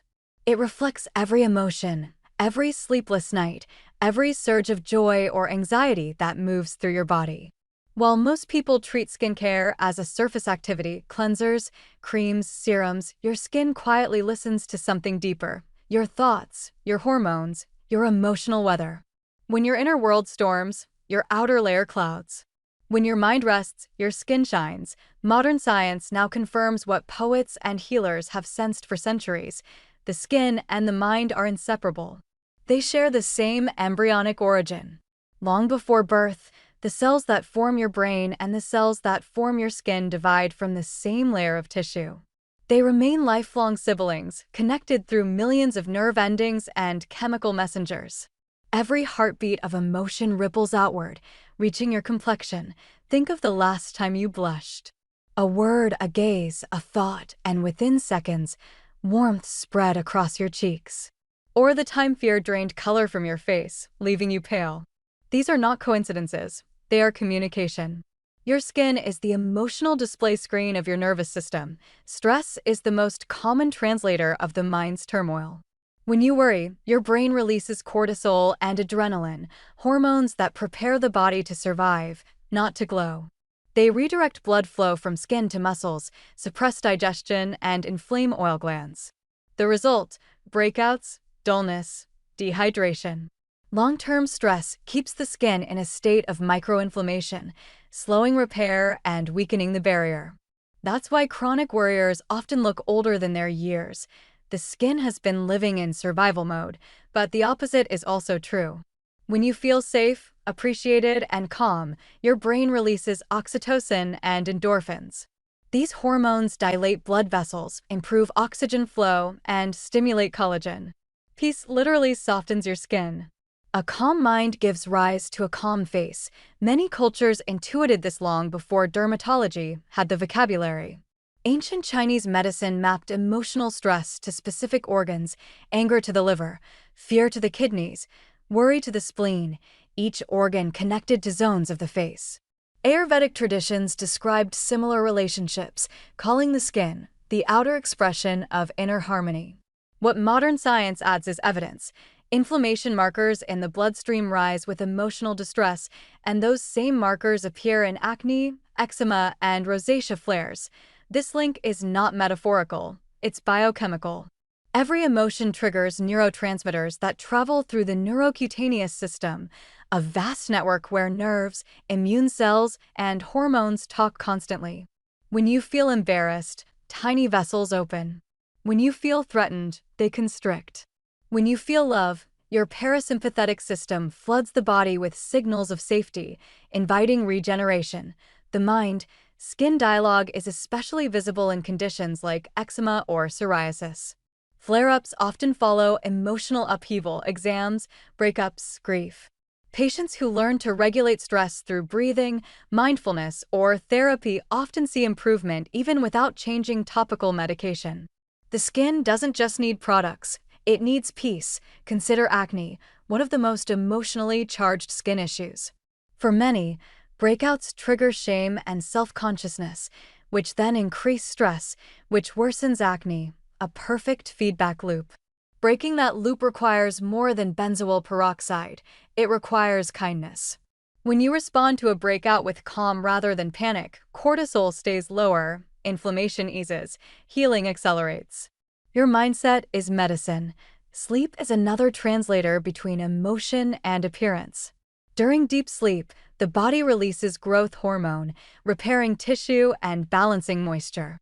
But emotional overthinking keeps the brain alert, reducing slow-wave rest. One night of poor sleep raises cortisol enough to dull the skin for days.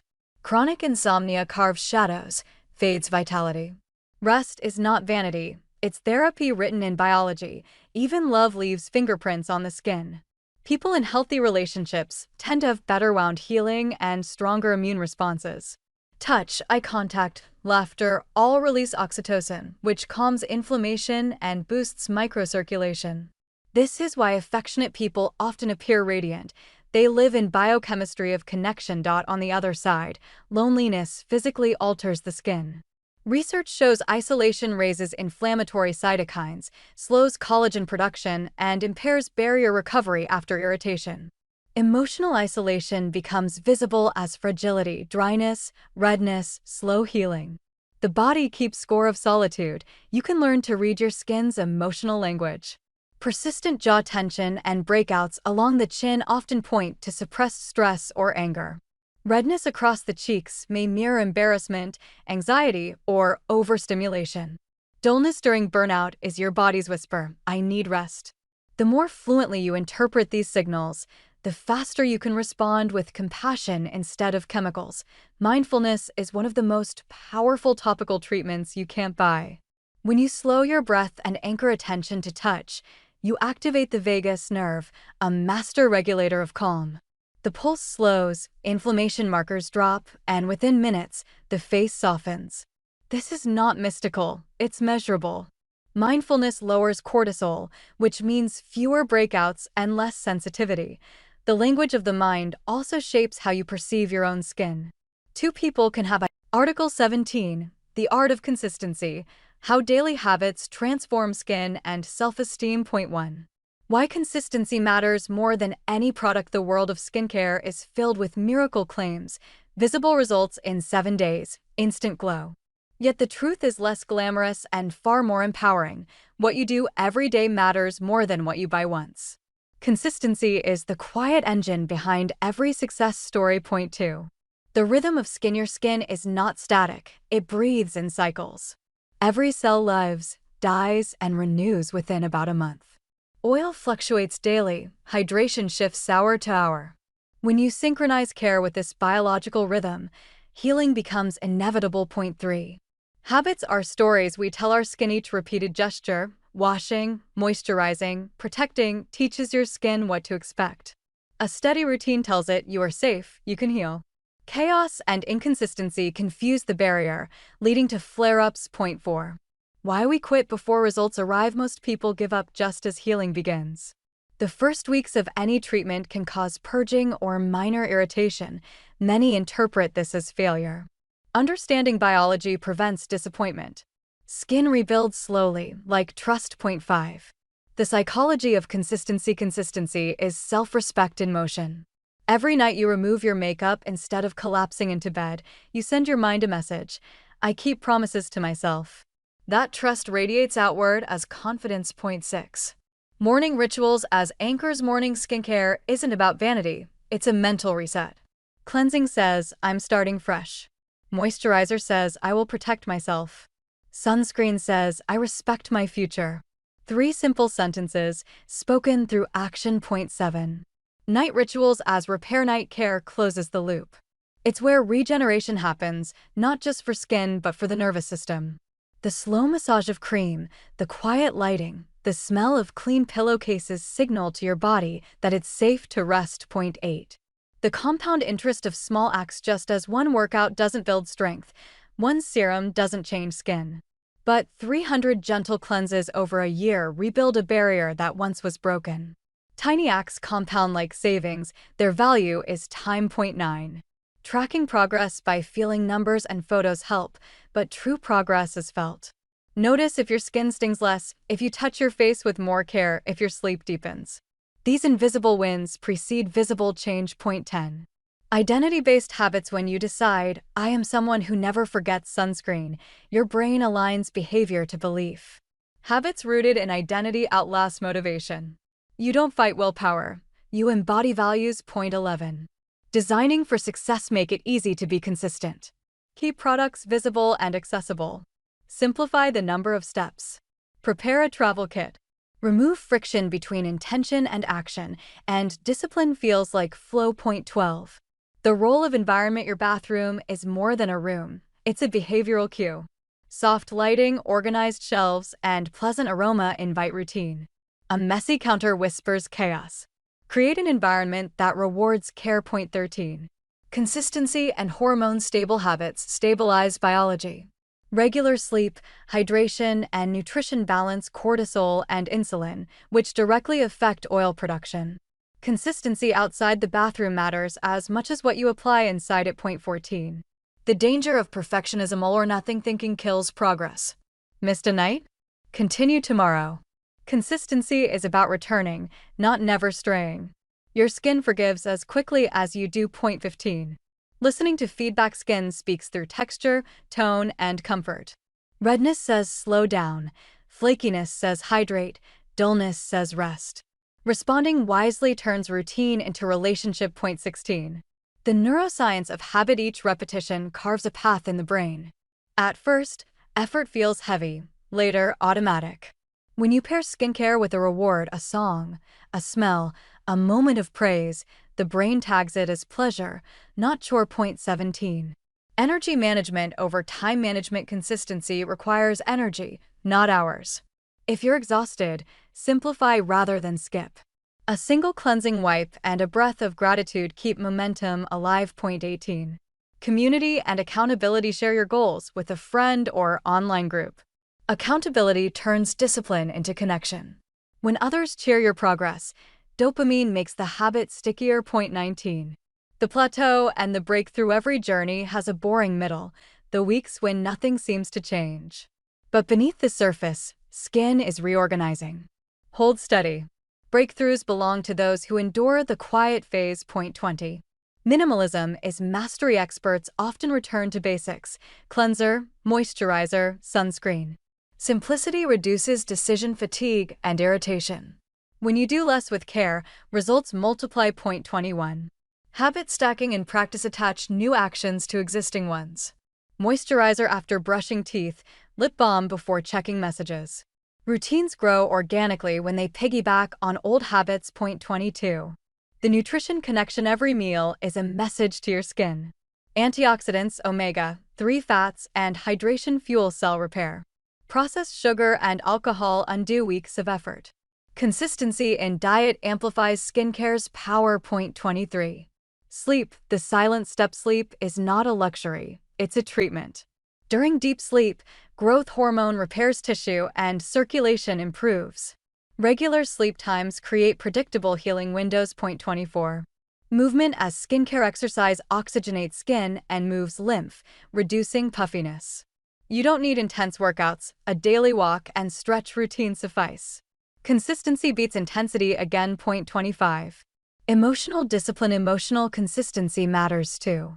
Chronic anger or worry keeps skin in inflammation mode. Journaling, therapy, or mindful breathing lower cortisol, which acts like an internal serum. Point 26. The power of reflection. Every month, pause and observe. What worked? What felt forced? Reflection turns habit into wisdom. It's how you evolve from follower to author of your own routine. Point 27.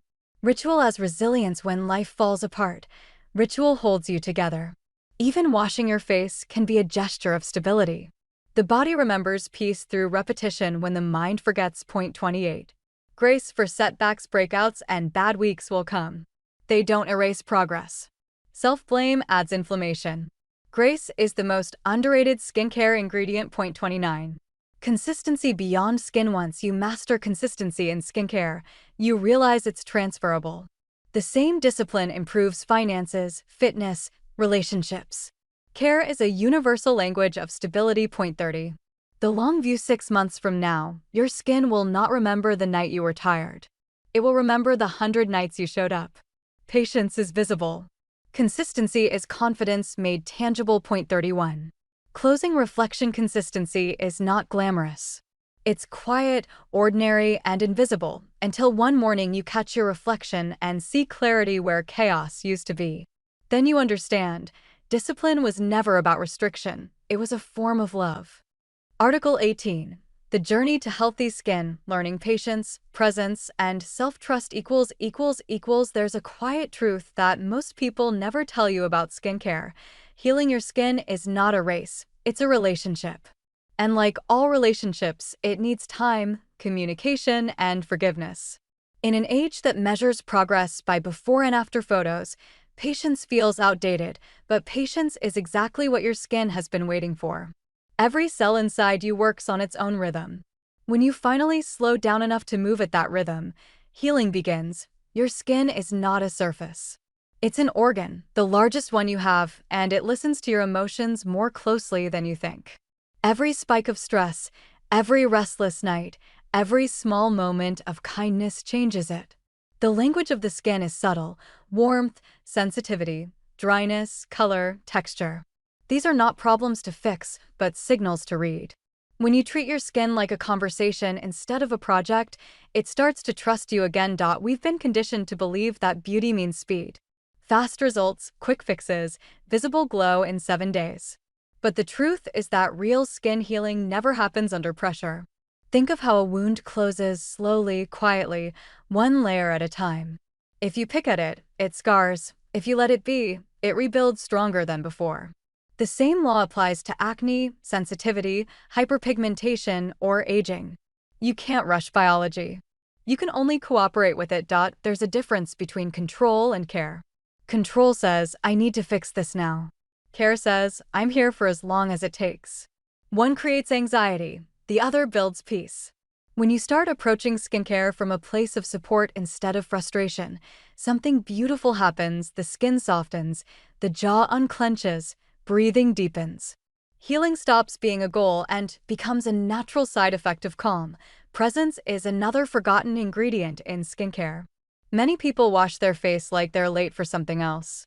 But when you pay attention, the temperature of the water, the weight of your hands, the rhythm of your breath, those 2 minutes of cleansing become meditation. You reconnect with your body through touch. You remind yourself that you exist beyond screens and schedules. This simple awareness nourishes your nervous system, and the nervous system, in turn, nourishes the skin. We often underestimate how much emotion the skin carries. Blushing, sweating, breaking out, paling, all of these are expressions of inner states. When you calm your thoughts, your skin literally changes color and tone. Stress hormones constrict blood vessels and suppress healing. Peace expands circulation and oxygen. So when someone says, you look radiant today, what they really mean is that your nervous system is finally exhaling. Patience in skincare is hard because we live surrounded by instant feedback. A message arrives in seconds, a meal in minutes, an image in milliseconds. But the body still moves at human speed. The skin takes weeks to respond to change, months to rebuild collagen, years to show the reward of steady care. Accepting that delay is not giving up, it's aligning yourself with the truth of time. Self-trust grows in the same way. You start with small promises. I'll cleanse gently tonight. You keep them. You add more. I'll wear sunscreen even when it's cloudy. Over time, those kept promises form evidence, proof that you can depend on yourself. And when you trust yourself, confidence becomes quiet and stable. You no longer panic over one breakout because you know you have the tools and the patience to handle it. Some people treat skincare like punishment. They attack the skin with acids, scrubs, and treatments until it's raw. But the body doesn't respond to punishment, it responds to safety. Your skin doesn't need more aggression, it needs gentleness repeated long enough to rebuild its sense of security. If you could translate biology into language, your skin would say, "I'll open up when I feel safe again." The culture identical complexions, but entirely different experiences. One sees flaws, the other sees life. Your inner dialogue colors perception. Self-criticism tightens facial muscles, restricts blood flow, and literally dims expression. Self-acceptance relaxes those muscles and invites light to dance again. Confidence is circulation. Emotions even dictate how skincare products perform. Under stress, the skin's pH rises, reducing absorption. Calm skin absorbs active ingredients more effectively.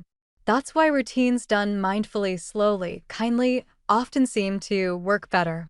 The difference is not magic. It's physiology shaped by emotion. It's worth noting that positive emotions do not mean toxic positivity. Pretending to be fine when you're not only adds tension. Real peace comes from feeling what's true, then letting it move through you instead of getting trapped. Tears are skincare too. They flush stress hormones through saltwater. To nurture the skin, mind connection, build rituals that support both. Begin each morning not with scrolling, but with 3 deep breaths. Feel your feet, your heartbeat, the coolness of water on your face. Evening routines can become ceremonies of release, washing away the day's emotional residue. When you treat skincare as dialogue instead of duty, your hands become healers. Breathing through skincare is underrated science. Deep breathing increases carbon dioxide tolerance, improving oxygen delivery to tissue. That means better cell turnover and color. The glow you notice after meditation isn't imagination, it's chemistry. Nutrition is emotional, too. Comfort eating high-sugar foods spikes insulin, which increases oil production. Mindful eating, slowing down, savoring lowers stress hormones and stabilizes blood sugar. Your emotional relationship with food becomes a reflection of your emotional relationship with yourself. Social connection, creativity, and purpose all translate into visible vitality. When you're inspired, dopamine rises, energizing microcirculation. That's why passion projects make people look alive. It's not makeup, it's meaning. One practical way to strengthen this link is gratitude. Before applying moisturizer, think of one thing your skin allowed you to experience today: the warmth of sunlight, the brush of fabric, the touch of a loved one. Gratitude shifts the nervous system toward safety, reducing the fight or flight state that drains the complexion. Sometimes, the skin expresses what words cannot. Trauma stored in the body can manifest as chronic rashes or sensitivity. Psychodermatology, an emerging field at the intersection of psychology and dermatology, now treats such conditions holistically. Therapy, mindfulness, and gentle skincare combined often succeed where medication alone fails. The mind must heal for the skin to follow. Learning to love your skin is learning to listen to yourself. Each flush, each blemish, each glow is communication. Instead of saying, "What's wrong with my face?" ask, "What is my body trying to tell me?" This question transforms frustration into curiosity. Curiosity is healing. There is an elegance in emotional honesty. When you allow sadness, your tears clear your eyes and your pores. When you allow laughter, circulation surges. When you allow rest, renewal begins. Article 21. The Ritual of Night. Why evening skincare heals your mind. Night has always been a language of healing. When the world goes quiet, when the noise of the day fades and the sky deepens into indigo, your body begins to remember itself. The pace slows, the heart steadies, and the mind finally has room to breathe. Evening is not just a time on the clock, it's a state of surrender. It's the body's invitation to let go, to rebuild, to forgive. And in that quiet space between exhaustion and sleep, your nightly skincare ritual becomes more than routine. It becomes an act of restoration for both skin and soul. We often underestimate the power of repetition. To cleanse your face every night may seem trivial, but it's a promise, a signal that despite everything that happened today, you are still worthy of care. The way you touch your face, the pace of your breath, the temperature of the water, all of it matters. The skin listens. The mind listens too. There is something ancient about washing your face at night. Water has always been a symbol of renewal.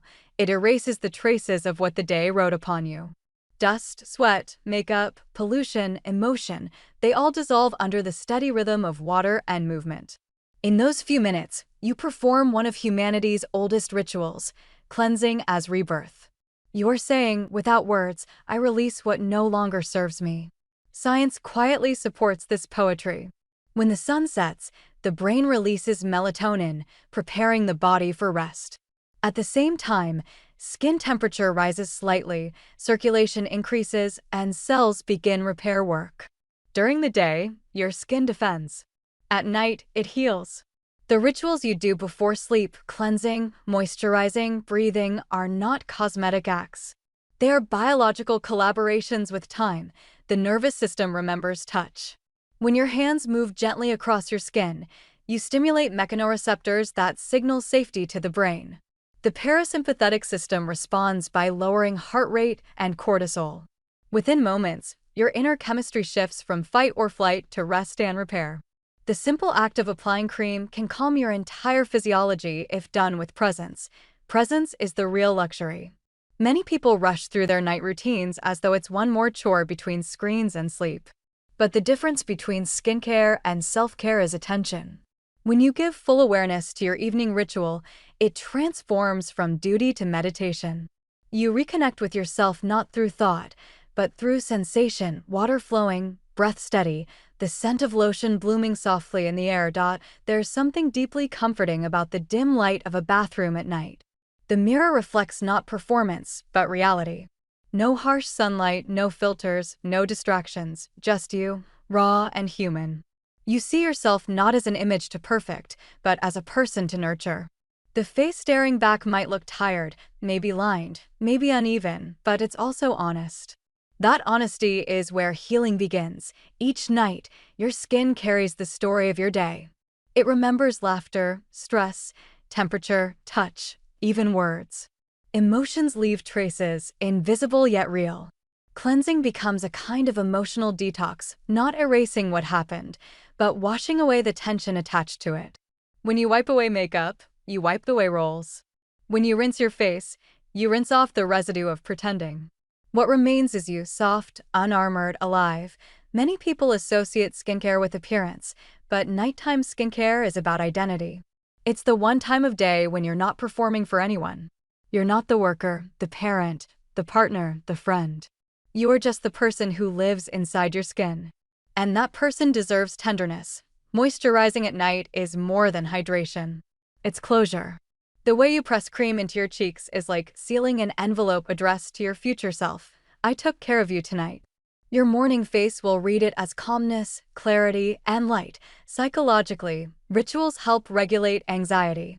The brain craves predictability, and repeated acts signal safety. When you perform the same gentle steps each evening, your body learns that the day is ending and it's safe to rest. Over time, this pattern conditions relaxation faster than medication. Some nights, you will feel too tired. Those are the most important nights to show up anyway. Not because your skin demands perfection, but because your heart needs consistency. Even a single splash of water and one deep breath can remind you that you're still here, still caring. The goal is not to be flawless, but to be faithful. The night is honest. It shows you the things daylight hides: fatigue, dehydration, emotion. But it also offers something daylight cannot: forgiveness. Under soft light, every imperfection softens.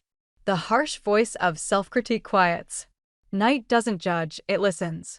It holds space for your healing without rushing it. In biological terms, night is when growth hormone peaks.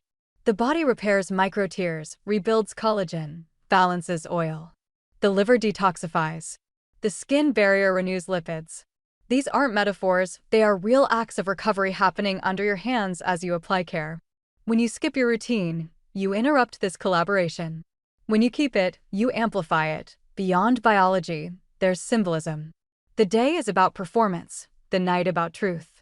During the day, we wear faces, literal and metaphorical. At night, we take them off. Skincare becomes a ceremony of unmasking. That is why it feels intimate. You meet yourself again, without decoration, without audience. In that encounter, something shifts. The mirror becomes less an object of judgment and more a witness of kindness.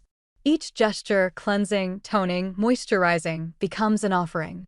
It's not vanity, it's reverence. You're honoring the body that carried you through another day. The mind heals when it feels seen. Your body is no different. When you pay attention to your skin with genuine care, you're telling it, I see you.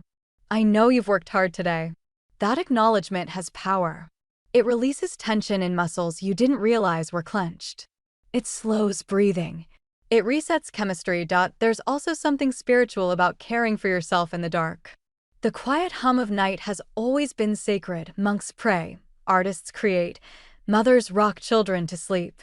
You, too, participate in that lineage of caretaking each time you tend to your skin. You don't need incense or chants. Your hands are enough. People often think of night skincare as indulgence, but indulgence is excess. This is balance. The outer gesture of cleansing mirrors the inner act of letting go. Every night you wash your face, you practice detachment from makeup, from stress, from perfection. You learn that beauty isn't something to chase, but something to uncover beneath the day's residue. Over time, the ritual of night becomes an anchor. No matter how unpredictable life becomes, you have this: water, touch, breath, stillness. It's the small island of peace you can return to every evening. And that consistency. 11. The placebo of hope. Even when a cream doesn't dramatically change appearance, the belief that you're caring for yourself has measurable psychological benefit. Hope activates reward circuits and lowers inflammation. The mind heals alongside the skin. 12. The inner critic. Most of us carry an inner voice that says, you're not enough. It comments on every blemish. Notice it, but don't obey it. Respond with compassion. I'm human. My skin works hard to protect me. Kindness softens both the voice and the wrinkles it causes. 13. Community and connection. Skincare can be solitary, but it also builds community, forums, spas, shared stories of progress. Connection itself releases dopamine and oxytocin, which help immunity and wound healing. Emotional support is medicine disguised as conversation. 14. Aging and acceptance. Aging skin tells the story of a life lived. Every line holds laughter, sorrow, endurance. When you shift from fighting time to caring through time, skincare becomes gratitude. Moisturizer turns into mindfulness. 15. The power of consistency. Consistency in skincare mirrors emotional stability. Small, repeated acts create big change. The patience you practice on your skin trains your brain to endure uncertainty in life. 16. Consumer culture and confusion. The beauty industry thrives on insecurity. The antidote is knowledge and boundaries. When you buy less but better, you reclaim control. The goal isn't endless novelty, it's sustainable joy. 17. Sleep, light, and emotion. Circadian rhythms tie skin renewal to rest. When you sleep well, repair hormones peak. Morning light resets serotonin, darkness signals melatonin. Respect these cycles, they're the silent skincare steps you can't bottle. 18. Healing through scent anchors memory. A favorite cream can remind you of safety. Choose products whose aroma calms rather than overstimulates. A gentle fragrance can lower anxiety by guiding breathing rhythm unconsciously. 19. How confidence changes skin posture, breathing, and expression affect circulation. When you feel confident, your face opens, more oxygen, more glow. Confidence isn't magic, it's improved physiology. 20. Digital detox and skin detox. Constant screen exposure raises cortisol and HV light damage. Taking breaks restores both your nervous system and your complexion. A calm mind reflects as calm skin. 21. Skincare as identity. For some, skincare is creative expression, textures, colors, steps. For others, it's a quiet rebellion against neglect. Both are valid. Rituals tell stories. I exist, I matter, I care. 22. The therapeutic mirror. Try this tonight. While applying moisturizer, look into your eyes and say one kind sentence to yourself. It feels awkward at first, but with time it reprograms self-talk. You're training the mind to see a friend, not a flaw. 23.